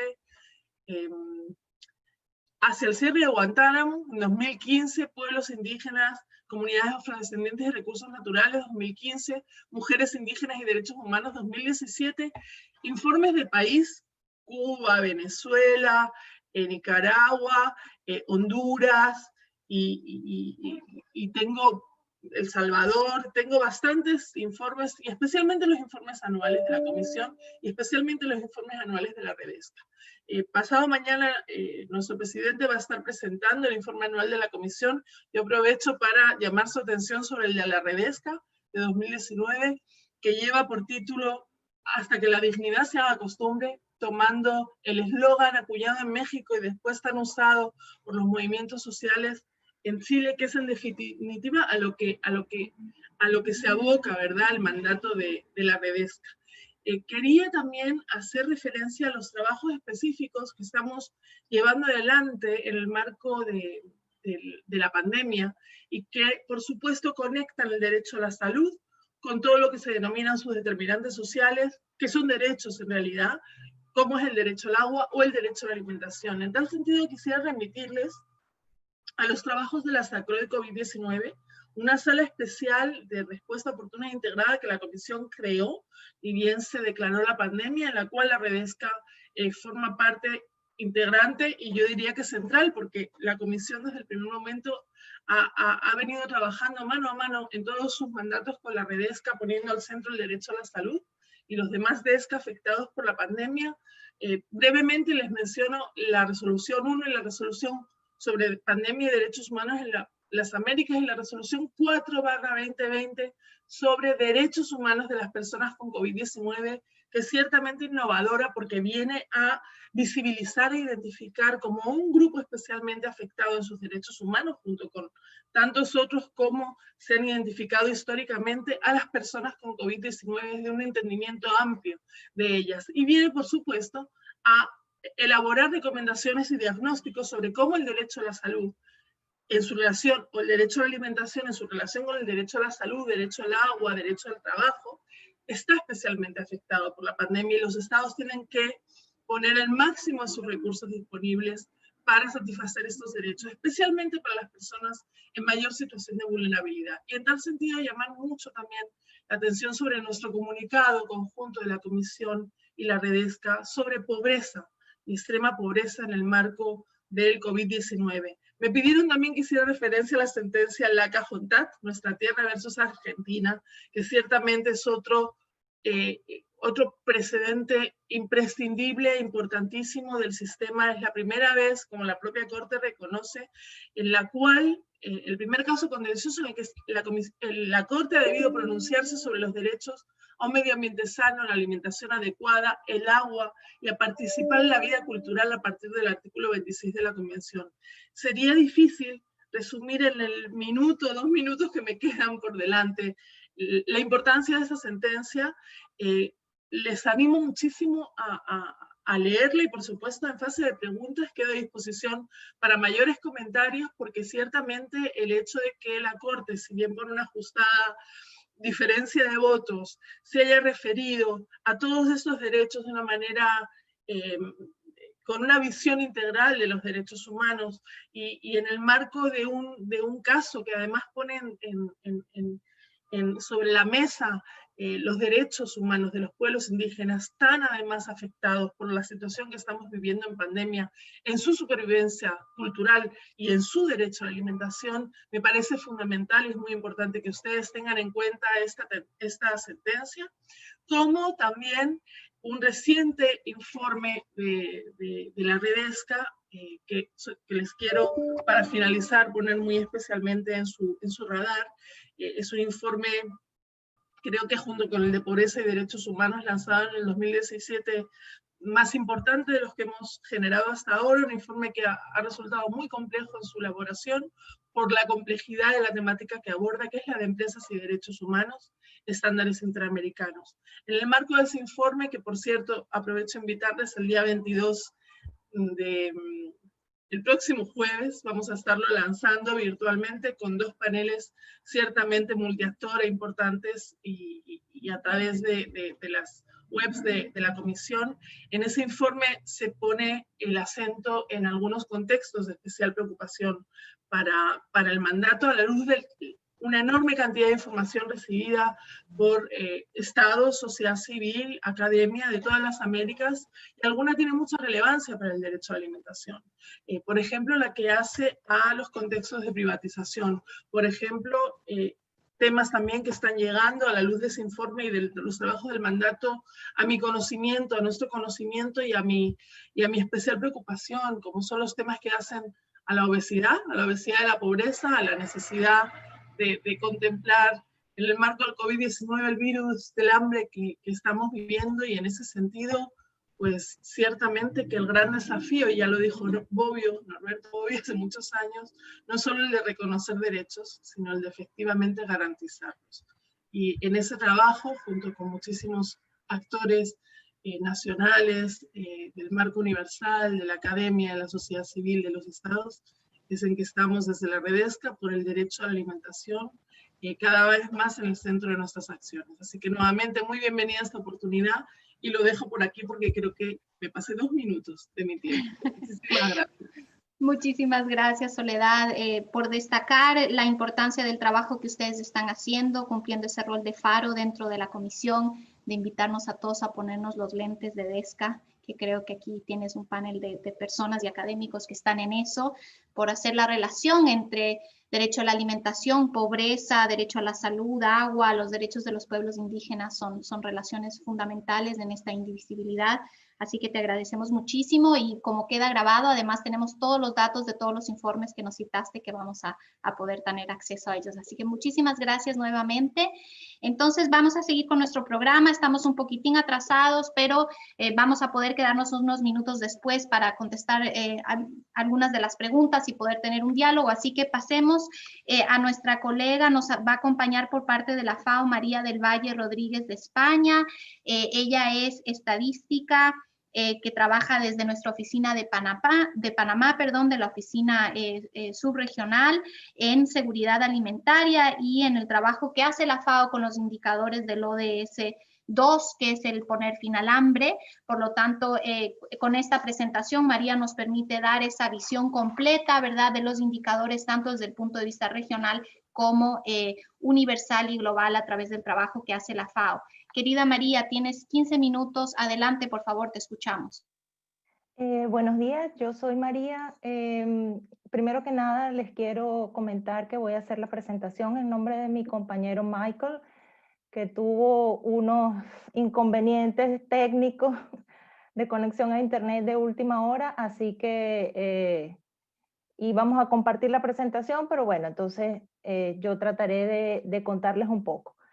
La presentación titulada Los indicadores del ODS 2 y su relevancia para el derecho a la alimentación, digamos que es ambientada o enfocada hacia el trabajo estadístico, pero no aspiramos que sea una presentación de tipo estadístico, sino que más que todo lo que aspiramos es contarles un poco cómo se genera información y cuál es el trabajo que se hace, al menos desde FAO con el ODS 2, y que pudiéramos conversar con algunas limitaciones que tenemos o que tienen los países precisamente con la generación de data y cómo esto está impactando sobre el diseño de políticas, sobre el reporte de situaciones y sobre en general la información disponible para analizar digamos, tener en mente el derecho a la alimentación. Entonces, fíjense lo siguiente, el ODS 2, digamos que es el indicador de la Agenda 2030 que está relacionado con el hambre cero, y básicamente el ODS 2, que nos resume de alguna manera la seguridad alimentaria y nutricional, está ambientado en 5 dimensiones claramente definidas sobre las cuales se estudia seguridad alimentaria. Las 5 dimensiones son las que vemos ahí: disponibilidad, que está o alude más que todo a la oferta alimentaria, es la cantidad de alimentos disponibles en el país, bien sea por producción propia o por importación. Es por lo tanto la cantidad y la variedad de alimentos que vemos en los anaqueles de los supermercados, de las ferias, etc. El componente de estabilidad, que está relacionado con la volatilidad que tienen los procesos de producción debido a ciertas condiciones económicas dentro de los países, pero también incluye la volatilidad en los precios, que también por supuesto se relaciona con esas condiciones económicas dentro de los países. La dimensión accesibilidad, que es, a mi parecer, de las dimensiones determinantes en la seguridad alimentaria. El acceso, como también se le conoce a esta dimensión, está relacionada con los recursos que tienen las personas o los hogares para conseguir alimentos. Y tengamos algo en cuenta, por favor, que no solo se refiere a recursos económicos, o sea, no necesariamente es dinero. Dinero es la forma de transacción que es más familiar para las personas que vivimos en las ciudades, pero en las áreas rurales y urbanas y territorios indígenas hay otras formas de transar y conseguir conseguir alimentos. La otra dimensión es sostenibilidad y está relacionada más que todo al conjunto de prácticas y formas de producción que siempre tienen impacto sobre la calidad y la inocuidad de los alimentos. Y la adecuación, bueno, está más que todo relacionada con la calidad de los alimentos y digamos que es una dimensión que tiende más hacia la parte nutricional. Entonces, tenemos un conjunto de indicadores dentro del ODS-2 que cada uno está relacionado con, más que todo, con una u otra o varias de estas dimensiones. Si nosotros iniciamos por el ODS, el indicador 2.11, que es prevalencia de subalimentación, yo les voy a dejar, las láminas están disponibles, pero quiero que sea más que todo como una conversación. La prevalencia de la alimentación, más que todo, es la proporción de individuos que dentro de un país están consumiendo menor energía alimentaria de la que sus requerimientos de sexo, edad, talla, peso le indican. Es un indicador básicamente que nos reporta información sobre la disponibilidad de alimentos, es decir, la cantidad de comida que están ingiriendo las personas. Y si esa cantidad de comida es menor a lo que esa persona debería ingerir. Principalmente alude a la dimensión de oferta alimentaria, pero también tiene relación, por supuesto, con el acceso a los alimentos. Es un indicador que está siendo reportado por FAO desde hace 20 años aproximadamente, es un indicador complejo y es básicamente el reporte de las personas en situación de hambre a nivel mundial y tiene, por supuesto, algunas desagregaciones como son a nivel regional, inclusive a nivel nacional para los países. Pero no es capaz este indicador de llegar a niveles más pequeños. Es decir, no sería factible para provincias o unidades administrativas más pequeñas. En el caso de prevalencia de inseguridad alimentaria moderada o grave en la población es el ODS 2.12 y en este caso la FAO ha avanzado en comparación al indicador anterior porque ahora incorpora a la insuficiencia de energía alimentaria, ahora incorpora algunos aspectos y averigua o levanta información sobre las situaciones de estrés, dificultades, ansiedad que sufren las personas o los hogares para conseguir alimentos, bien sea por falta de dinero u otros recursos. Entonces, esto es un indicador que se sugiere que los países, o sugerimos que los países, levanten adicional al anterior, porque nos proporciona información en un rango de severidad mucho mayor que el anterior. El indicador anterior solo nos habla de una situación muy puntual, una situación muy severa en que la persona ya está ingiriendo menos energías alimentarias de las que necesita. Pero en este caso, podemos identificar situaciones de estrés que los hogares puedan estar experimentando, inclusive desde etapas iniciales de la inseguridad alimentaria. Alude principalmente a la accesibilidad, es decir, qué tan factible es para un hogar o para un individuo conseguir alimentos, bien sea con dinero o a través de otros recursos. Ahora, digamos que los dos anteriores indicadores eran los relacionados directamente con seguridad alimentaria. Ahora vamos a ver los otros indicadores del ODS-2 que están relacionados más que todo con el proceso productivo, con agricultura. En el caso del indicador 2.41 es la proporción de la superficie agrícola bajo una agricultura productiva sostenible. Esto es un indicador que principalmente los países están haciendo un enorme esfuerzo para tratar de medir. Es un indicador que incluye, la unidad de análisis son las unidades de producción, las fincas agropecuarias, y lo que tratamos es de identificar la proporción de tierra dentro del país que está bajo agricultura productiva sostenible, teniendo en cuenta unos indicadores como son seguridad alimentaria, manejo del agua, uso del suelo, productividad, etc. No ha avanzado mucho o no ha avanzado todo lo que quisiéramos este indicador porque ya más adelante quiero que sea más que todo el énfasis de la presentación. Hay unos retos enormes para los países en la generación de data alrededor de las estadísticas agropecuarias. Básicamente este indicador está ambientado dentro de la dimensión sostenibilidad. Luego viene un indicador que normalmente tiene un impacto enorme sobre la seguridad alimentaria y sobre el acceso que tienen las personas sobre los alimentos, que es las anomalías en los precios de los alimentos.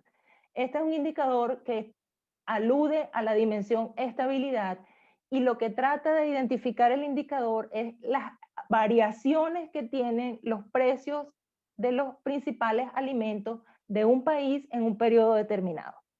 El precio es el elemento, no el más importante, pero uno de los más importantes dentro de una transacción, ¿sí? Y puede inclusive determinar si una persona o un hogar adquiere un bien alimenticio o no lo adquiere.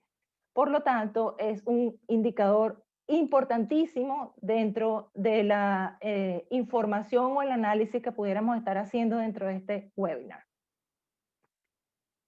Ahora, fíjense, los anteriores indicadores, unos con más énfasis hacia seguridad alimentaria, otros hacia agricultura, pero también hay otros indicadores dentro de la meta o dentro del ODS 2 que están relacionados también con agricultura, pero que los vamos a llamar indicadores secundarios. Y los vamos a llamar indicadores secundarios porque no aluden a una dimensión en específico como los anteriores, sino que nos provee o nos aporta información a una o más de una dimensión. Y además que en términos operativos, es decir, en términos estadísticos, estos indicadores no están hechos en base a mediciones directas a unidades de análisis, es decir, están calculados en función a información indirecta, registros administrativos, otro tipo de información que ya haya sido levantada. Por ejemplo, volumen de producción por unidad de trabajo. Aspiraríamos poder hacer dentro de los países desglosado por tamaño y tipo de explotación. Es decir, una finca pequeña que sea ganadera o una finca mediana de tipo forestal. Normalmente este indicador aporta información para las tres dimensiones que vemos aquí al lado derecho, al igual que los ingresos promedios de los productores de alimentos en pequeña escala, idealmente desglosados por sexo y condición indígena. Son indicadores secundarios porque no levantan información directa sobre las unidades de análisis y además no aportan información solo para una dimensión, sino para una o más de una. También tenemos otros indicadores muy importantes. Por ejemplo, disponibilidad de recursos genéticos para la alimentación y la agricultura asegurados en instalaciones de conservación. Es decir, es un indicador que está relacionado más que todo a la disponibilidad futura de alimentos y a la biodiversidad de semillas y especies animales. Y fíjense que hay algo muy importante, asegurado en instalaciones de conservación, es decir, elementos que estén resguardados en centros de investigación, universidades, centros botánicos, etc. El otro indicador, el 2.52, relacionado también con el anterior, es la proporción de especies consideradas en situación de riesgo, que digamos que ya es un área de trabajo bastante académica generalmente, también apuntada o apoyada por los ministerios de los ambientes, pero yo considero que el área académica ha tenido en este indicador un apoyo fundamental, pero también es un indicador que aporta información para más de una dimensión, además de que es calculado en función de datos secundarios, es decir, no se levanta información sobre las unidades de análisis. Y el último indicador de este tipo, que sería índice de orientación agrícola para el gasto público. El indicador índice de orientación agrícola también es un indicador que se construye en función a información secundaria.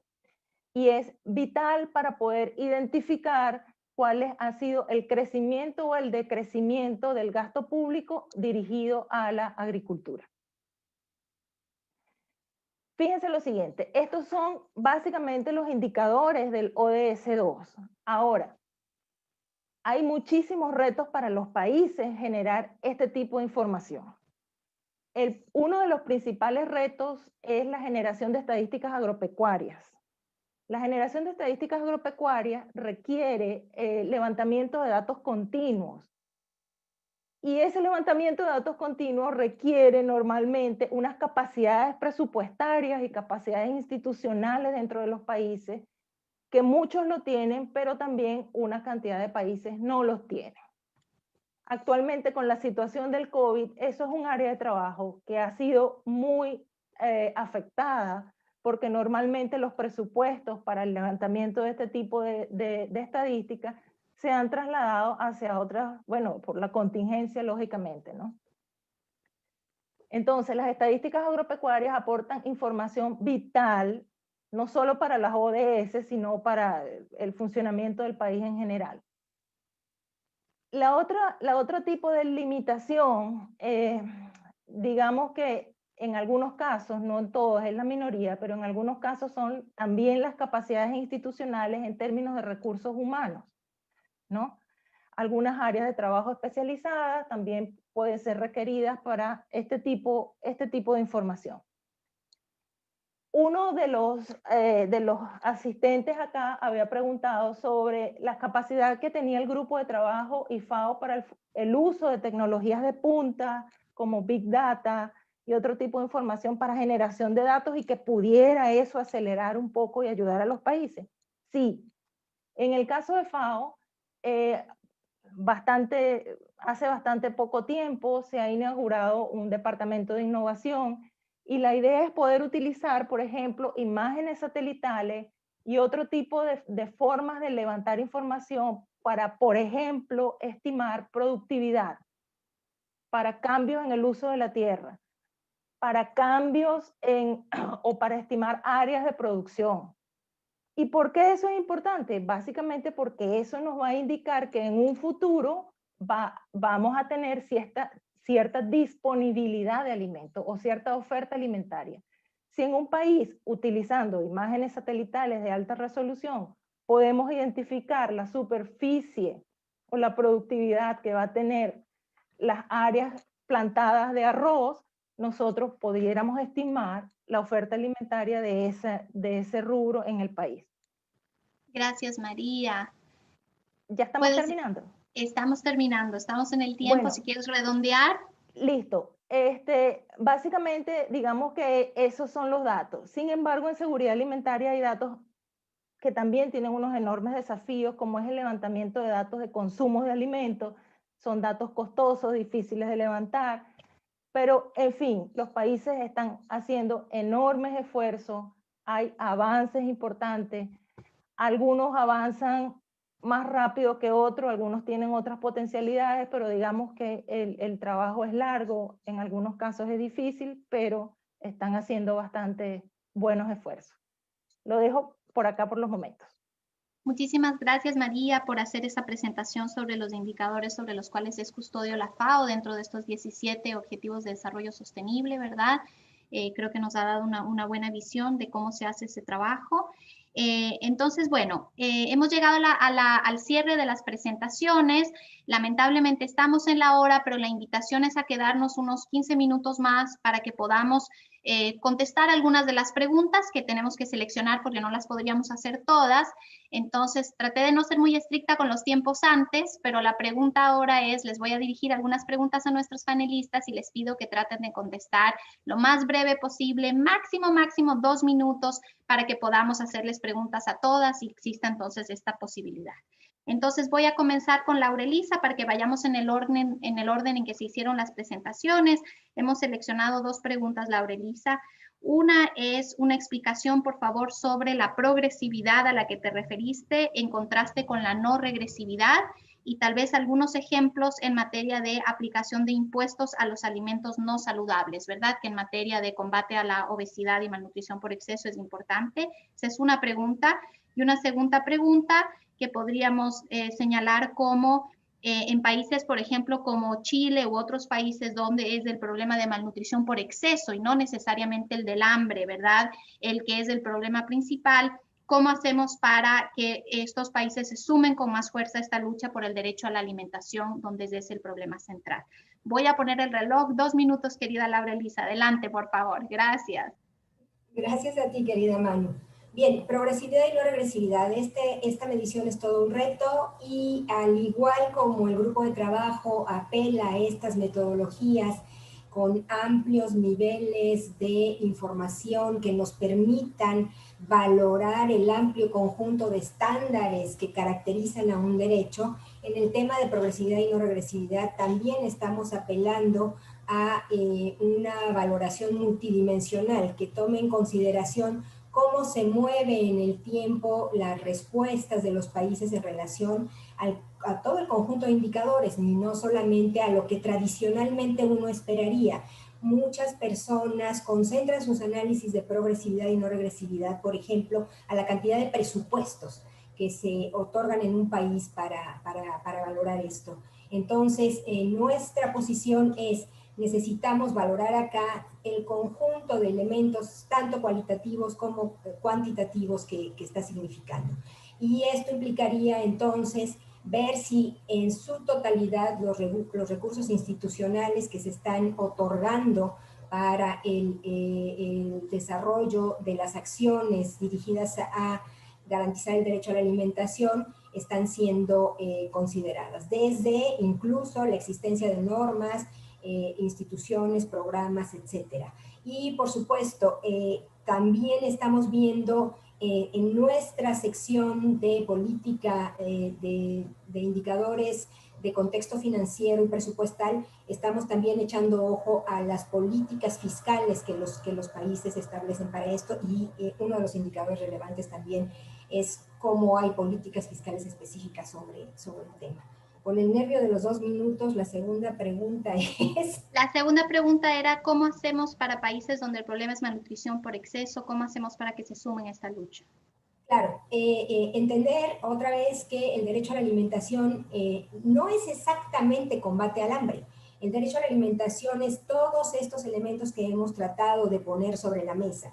Es la malnutrición, es la malnutrición por exceso, la obesidad, y también la falta de elementos de apoyo a los programas específicos agrícolas de producción y de distribución de alimentos. Es decir, hay que pensar en el derecho a la alimentación no solamente y directamente relacionado con el ODS 2 de erradicación del hambre, sino como un concepto mucho más amplio caracterizado por este conjunto de estándares que hemos comentado. Muchas gracias. Muchísimas gracias, querida Laura Elisa.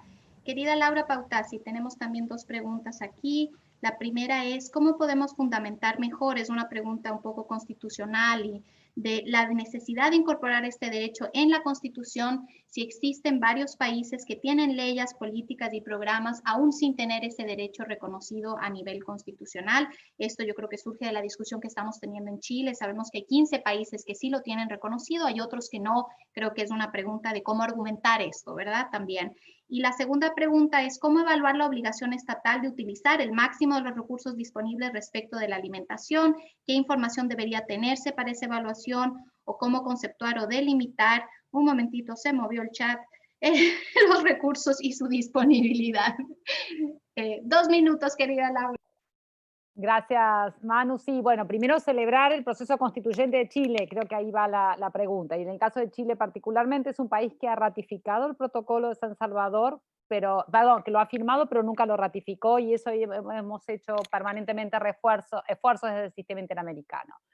Que esté en la Constitución es central, pero en todo caso también se puede interpretar, aunque no diga derecho a la alimentación adecuada, todos los compromisos constitucionales vinculados a, y en el caso de Chile sí ha ratificado el PIDES, en lo que son los otros órganos convencionales. Y entonces ahí está y se fortalece. Si se logra en este proceso constituyente, más que bienvenido. Pero de todas maneras hay recursos para poder hacerlo. El tiempo no me da, pero hay recursos para poder lograr ese reconocimiento y fortalecer las leyes. Y en relación a los estándares, en términos de los máximos recursos posibles, es muy importante que los estados, y esta es una función nuestra como académicos y sociedad civil, empecemos a armar ese corpus interpretativo que se ha hecho. El comité del PIDES ha puesto mucha línea desde la observación general número 13 en adelante. Las restantes observaciones va dando lo que es el contenido mínimo, mínimo al menos, si no, no tendría razón de ser. El umbral es el máximo. Y hay adecualidad, disponibilidad, más las normas de FAO, más el relator actual del derecho a la alimentación adecuada tiene inclusive pautas muy claras para la próxima o esta nueva normalidad y cuestiona ese concepto de normalidad. Así que eso se puede ir construyendo desde todas esas interpretaciones. Gracias. Gracias, querida Laura. Entonces, para Soledad tenemos dos preguntas. Una es, si se podría haber justiciabilidad directa ante la Comisión Interamericana de Derechos Humanos cuando un Estado incumple un proceso de paz fruto de un pacto con la insurgencia, especialmente por no impulsar la reforma agraria integral para producir alimentos que garanticen la seguridad alimentaria. Esta es una primera pregunta y voy a hacer la otra pregunta también, que es también de justiciabilidad. Tomaron muy bien el punto quienes estaban escuchando. ¿Se podría presentar una denuncia contra un Estado ante la CIDH por haber privatizado el servicio del agua potable en un municipio, afectando la seguridad alimentaria? Esas son las dos preguntas. Gracias, Soledad. Sí, muchas gracias, Manuela, y a Luis y Lorena, que son quienes creo hicieron esas preguntas que justo estaba leyendo. La pregunta de Luis, bueno, es una pregunta que creo tiene nombre de país, ¿verdad? Por lo del proceso de paz. Y en tal sentido, bueno, ambas preguntas hacen relación con la justiciabilidad, que es importantísima, por supuesto, tanto a nivel nacional como a nivel internacional, y que experimenta desafíos en ambos órdenes. Sin embargo, yo también quisiera aprovechar estas preguntas para dar un mensaje, y es que la justiciabilidad es tan importante como no la única vía para ser efectivos la exigibilidad de los derechos económicos, sociales, culturales y ambientales. Y en tal sentido referirme también a todos los mecanismos que he señalado tiene la Comisión y que son más rápidos quizá que la vía del litigio estratégico, que es una inversión un poco más a largo plazo. En tal sentido, tendríamos que ver concretamente la petición, Luis, para poder hacer un análisis detallado. Obviamente no me compete a mí asesorar en la respuesta, precisamente por formar parte del órgano que tendría que llevar adelante la evaluación. Sin embargo, sí te digo que es un tema muy presente en la agenda de la Comisión, y este es un mandato de la Redesca. De hecho, hay una SACROI, una sala especial sobre Colombia, como sobre otros países de la región, en la que seguimos día a día la situación de Colombia. La cuestión de la reforma agraria es una de las preocupaciones principales, sobre todo de mi mandato, y cómo se está afectando de esa manera al derecho a la alimentación, así como los impactos agravados en épocas del COVID, también la situación de los defensores y defensoras de derechos humanos, especialmente ambientales, y esto forma parte constante de la agenda de la Comisión, no solo por vía de solicitudes, de peticiones o medidas cautelares, sino también por vía de las audiencias temáticas, y justo ahora estaba recordando algunas que tuvimos en el último periodo de sesiones, en las cuales el tema volvió a ponerse sobre la mesa, especialmente por comunidades campesinas o pueblos indígenas. Así que, bueno, ciertamente la Comisión siempre es una vía, en la medida que se hayan cumplido con los requisitos del agotamiento del recurso internos, del plazo procesal, etcétera, que imagino conocerás. Por otro lado, en cuanto a la pregunta de Lorena, un poco lo mismo, porque me está refiriendo a la justiciabilidad de un tema concreto. Yo solo sí quisiera dar ejemplos de cómo la Comisión, al igual que la Corte, están cada vez más abiertas a examinar reclamos e informaciones, por supuesto, en nuestra actividad diaria de monitoreo que tengan que ver con derechos económicos, sociales, culturales y ambientales, como es el derecho al agua, por el que preguntas. En tal sentido, desde el mandato, trabajamos también bastante activamente para que la Comisión tenga un enfoque de indivisibilidad al momento de abordar, por ejemplo, el mecanismo de medidas cautelares, y unas medidas cautelares que podría señalarte fueron muy importantes en cuanto al derecho al agua, como para que tengas una referencia, fueron las que la Comisión otorgó en relación con las personas consumidoras y beneficiarias consumidoras del agua del río Mesapa en Honduras, otras más recientes sobre el río Santiago en México. En ese sentido, desde luego que el sistema viene cada vez afirmándose más en relación con los DESCA y también con el derecho al agua. Lo pudimos también incluir en los temas de preocupación de la Comisión y de la Redesca tras nuestra visita a Chile, tras el estallido social. Y creo que ese es un tema también álgido en los debates constitucionales y los estoy siguiendo con muchísima atención, porque más allá de que haya estados que no nos han reconocido a nivel constitucional, creo que Chile tiene una gran oportunidad en ese sentido y tengo mucha esperanza y confianza en que especialmente la ciudadanía chilena logre generar los acuerdos necesarios con sus gobernantes para que los temas de ESCA queden bien reflejados en la Constitución. Gracias. Muchas gracias, querida Soledad. Gracias. Entonces, un par de últimas preguntas para María. Querida María, ya contestaste una pregunta sobre el Big Data.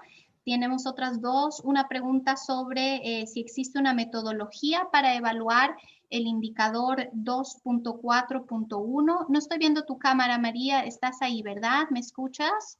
Excelente, fantástico. Sí, ahora sí. Se está... Excelente, sí. Ahora estoy viendo tu cámara. Perfecto. La pregunta entonces era, ¿cuál es la metodología para evaluar ese indicador 2.4.1? Imagínate, en un minuto, está difícil.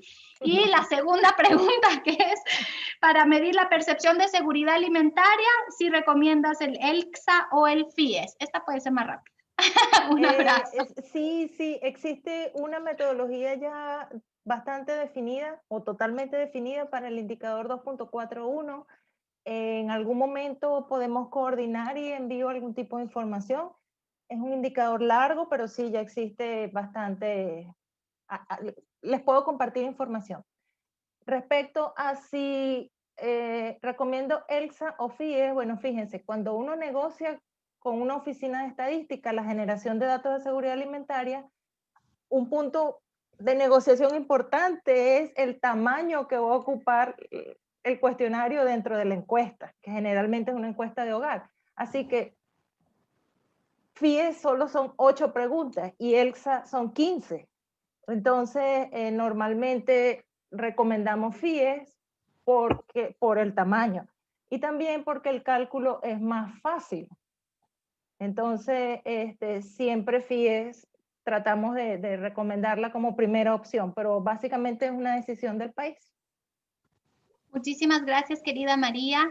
Bueno, nos hemos pasado un poquito de tiempo, teníamos 2 deseos. Uno era que pudiéramos sacarnos una foto grupal y el otro era que queríamos escucharlos un poco, pero me temo que estamos muy contra el tiempo. Entonces, lo que los voy a invitar es a lo siguiente. Prendamos todas las cámaras, nuestros colegas van a sacar algunas fotos. Nos podemos despedir los que se tengan que ir y los que quieran. Nos podemos quedar un momentito más si desean para los alumnos del curso, si hay algo que quieren compartir, si quieren compartir con la tutora que los ha acompañado todo este tiempo. Entonces, hagamos primero la foto de curso. Los invito a todos, prendan por favor sus cámaras, con las cámaras prendidas. Qué lindo verlos y verlas, que nos han estado acompañando durante este tiempo. A todas y todos que no consigan encender su cámara, les pido que me lo indiquen por el chat para que los ayude desde aquí. Perfecto, Marcel tiene el todo poder de poder poner la cámara también por quienes tengan alguna dificultad. Estoy viendo ahí que se van encendiendo las cámaras. Marcel, ¿tú vas a tomar entonces la foto? Tú tienes esa posibilidad, ¿verdad? Sí, les pido un poquitito de paciencia, pueden conversar o estirar un poco el tiempo, pero necesito que estén mirando hacia el frente y si quieren salir sonriendo, claro, mejor. Perfecto, perfecto. Gracias, Marcel. Tenemos este equipo maravilloso de los colegas del Núcleo de Capacitación en Políticas Públicas, que son quienes organizan en esta plataforma, ¿verdad? De esta manera maravillosa. Nosotros ponemos el contenido y ellos lo vuelven gráfico, lo vuelven dinámico. Además, nos ayudan a organizar todo esto. Realmente estamos muy agradecidos con ellos. Me faltan aún algunas personas. Les estoy pidiendo, les va a aparecer un pequeño mensaje para que ustedes inicien el video. Perfecto, tenemos 42 participantes en este momento. Todos los que quieran, claro que esto no es algo obligatorio.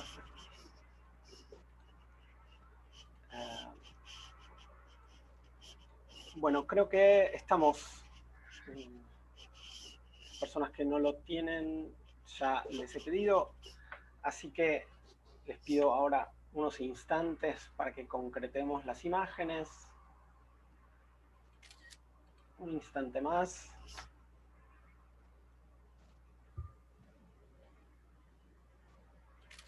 Muy bien, desde aquí ya estoy. Muchísimas gracias, Marcel. Qué lindo que todos prendieron las cámaras, qué lindo verlos. Entonces, como les decía, son las 12:48 en Chile. Nosotros habíamos querido poder pedirles si querían tomar la palabra y poder compartir un momentito, pero sé que la verdad ha sido un tiempo muy largo. Entonces, simplemente si hay 2 o 3 personas que quieran tomar la palabra, y decir algo, un comentario final o algo así, podemos tal vez quedarnos unos minutitos más, unos 12 minutos para poder compartir.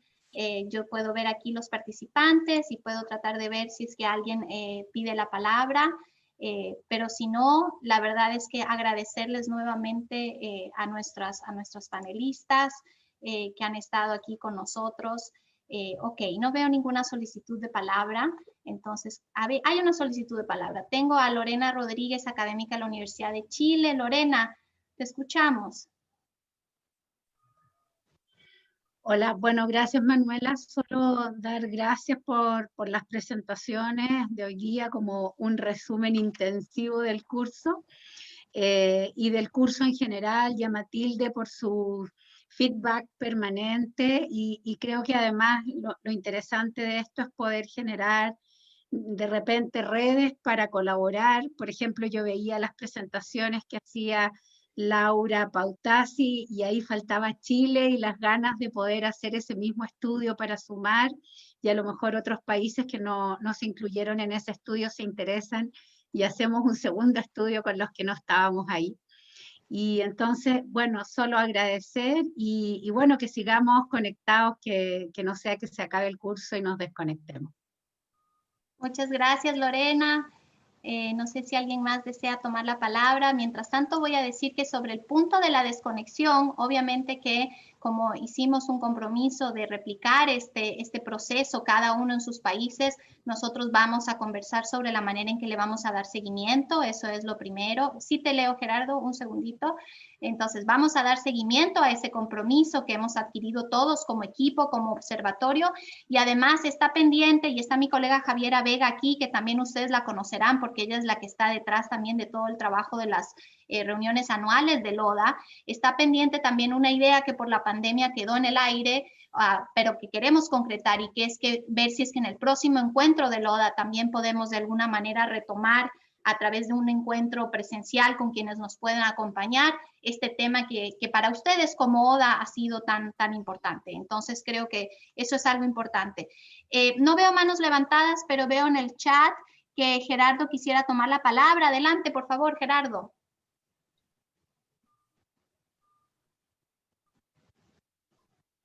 Gerardo, no, estás en mute. Tal vez Marcel te tiene que ayudar. Gerardo, estás en mute. No te escuchamos. ¿Ahí? Es que eso, ahí te escuchamos. Adelante. Buenos días a todos, todas y todes. Nada, en primer lugar, agradecer enormemente la organización de este curso, que para mí como docente de una universidad argentina me ha sido tremendamente útil. El contenido ha sido espectacular y la metodología del curso ha sido muy buena. Y además nos permitió, creo que a todos y a todas las participantes,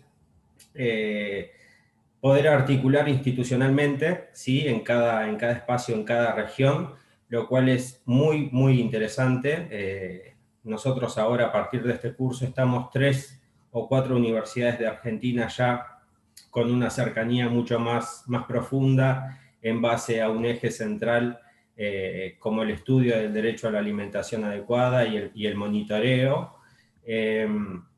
Y por otra parte, que también nos ha servido mucho más allá del derecho a la alimentación adecuada para seguir pensando las cuestiones de institucionalidad y efectividad en materia de derechos económicos, sociales, culturales y ambientales, sobre todo en nuestra región, que es un problema estructural que a nuestros estados ciertamente le cuesta tanto terminar de garantizar, ¿no? Y sobre todo este aporte de los sistemas de monitoreo que contribuyen muchísimo profundamente a pensar la institucionalidad de los derechos, ¿no? Que es un gran déficit que muchas veces atraviesan nuestros estados. Así que agradecer a todos, a todas y a todos por el curso, a los asistentes, a las organizaciones que lo han llevado adelante, porque realmente lo termino muy contento y muy satisfecho. Realmente ha sido un aporte enorme y esperemos poder seguir replicando, sobre todo haciendo foco en los gobiernos locales, que son muchas veces los gobiernos locales de nuestra región, que son muchas veces los que mayores dificultades institucionales tienen y donde hay que acompañar para fortalecer ese aspecto. Muchas gracias. Correcto. Muchísimas gracias, Gerardo. Tenemos también a Agustín Martín, nuestro abogado de la Corte Interamericana de Derechos Humanos, que nos ha acompañado en este proceso. Agustín, nos encantaría escucharte. Sí, muchas gracias. Buen día. Yo, por empezar, quería agradecer el curso en general y este panel, esta exposición. Creo que ha sido muy enriquecedor en lo personal para mí, pero también institucionalmente la posibilidad de que la Corte Interamericana pudiera tener una presencia. Creo que es importante, como se señalaba en las exposiciones, creo que lo mencionó Soledad, la Corte ha abierto una nueva puerta en materia de derechos sociales, incluso en materia de derecho a la alimentación, con la sentencia reciente del caso argentino, del caso Laca Jonat. No es que la Corte antes no se pronunciara sobre derechos sociales, pero ahora, a partir de un reconocimiento explícito en la jurisprudencia, se abren nuevas puertas, creo yo, de lo que es el litigio y la jurisprudencia de la Corte, y en ese sentido poder enriquecer nuestra visión con el contacto con ustedes o con el ODA o con otras instituciones, creo que es algo que para nosotros es muy útil. Y entonces por eso quería agradecer esta participación y decir que espero que la Corte pueda seguir vinculada al observatorio, poder seguir desarrollando actividades en conjunto, y desde lo personal y lo institucional quiero expresar mi agradecimiento y disposición por esto. Eso sería todo. Muchas gracias. Muchísimas gracias, Agustín. La verdad es que estábamos muy contentos de poder contar con nuestros aliados de la Comisión, de la Corte, de la Red FAO, Claxo, del ODA. Nos acompañaron un colega desde España, un colega desde África, que también vio sus mensajitos, además de todos ustedes en los distintos países de nuestra región. Tenemos, por supuesto, muchísimo material, entonces quiero ir cerrando solo para confirmarles primero que este webinar queda grabado y van a tener acceso a él, que la información que se compartió por el chat también la hemos levantado y la vamos a poder compartir. Matilde es la persona que en la cafetería virtual y en otros foros les va a decir también cómo podemos acceder a esa información, ¿verdad? Estamos trabajando en el trabajo final, y el desafío que tenemos luego realmente es como académicos y como personas comprometidas en este esfuerzo, ¿cómo hacemos para replicar este curso? Realmente para nosotros como FAO, cuando nos planteamos un curso con académicos, lo que nos planteamos fue, con académicos y con personas que trabajan en eso día a día, fue decir que no se quede en el curso, que realmente se traduzca en un efecto multiplicador, porque tenemos un deber de educar en derechos humanos y educar específicamente en derecho a la alimentación, ¿verdad? Sobre todo en este momento. Entonces, realmente decirles que contamos con cada una de ustedes y que estamos muy, muy contentos. Por lo tanto, bueno, ya nos sacamos la foto, que es el momento en el que uno puede hacer el brindis y hacer lo demás, pero básicamente terminemos en ese lindo espíritu. Matilde, querida, quisiera que les des unas palabras finales para cerrar, por favor, algún mensaje, y entonces ya podemos ponerle fin al webinar. Ha sido un placer acompañarlos también y nos vemos muy pronto. Matilde. ¿Me podrán desbloquear? Aún no me han desbloqueado. Oh, tenemos a Mirta. Mirta, te escuchamos, Mirta. ¿Qué pasó? No, no te vemos. ¿Tienes un problema con tu cámara? El operador no... Te escuchamos, te escuchamos, te escuchamos. Mirta, Marcel, ¿será que...? ¿Puedes intentar ahora abrir tu cámara? Ahora sí. Listo. Te vemos, Mirta. Un saludo cordial. Marcel, ¿existe la posibilidad de tomar otra foto para que Mirta salga, por favor? Sí, yo tampoco pude estar en la otra foto. Alejandro, hola Alejandro, qué gusto verte. Hola, qué gusto verte. Bueno, hagamos el último minutito, pero para que estemos los que querían estar también. Una última vez, por favor, prendan sus cámaras. Vamos a hacer la otra foto para poder sacarla. Marcel, ¿sí? ¿Nos acompañas con tu cámara? Sí, un minutito. Fantástico, fantástico. La primera ya está.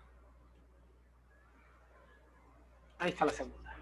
Perfecto. Maravilloso. Bien, entonces, ahora sí, un abrazo muy cariñoso para todos. Matilde, bueno, chao. para ti, para que te Bueno, despidas. saludarlos a todos nuevamente. No sé si estaban todos cuando iniciamos, pero la felicitación por el enorme trabajo que han realizado. Los ejercicios tenían ese espíritu de poner en movimiento, como comentaron nuestros expositores, en movimiento la letra de la matriz de indicadores, etcétera, los estándares de derechos humanos, específicamente derecho a la alimentación adecuada, y justamente fue ejercitar, creo que todos ejercitaron muchísimo en un tiempo que nos llevó a movernos mucho, así que realmente se ha notado de esta parte el esfuerzo de todos. Y nuevamente decirles que todas las devoluciones son de cara a mejorar y terminar de afianzar los contenidos, de ningún modo son críticas, sino justamente para avanzar en esto que ustedes posteriormente seguirán trabajando en la réplica. Así que bueno, y agradecer, ya hay varios trabajos finales subidos a la plataforma, doble felicitación o triple felicitación, porque están entregando de antemano. Así que, bueno, y no se asusten que, bueno, es una, digamos, la propuesta de que ustedes puedan replicar, lo que tienen que entregar como trabajo final es una propuesta, una estructura que, por supuesto, ustedes luego irán fortaleciendo y poniendo a punto en el momento que sea el indicado. Bueno, y un gran abrazo a todos. Gracias, Matilde. Bueno, Gracias a todos. Adiós, colegas. Nos despedimos. Chao, chao. chao.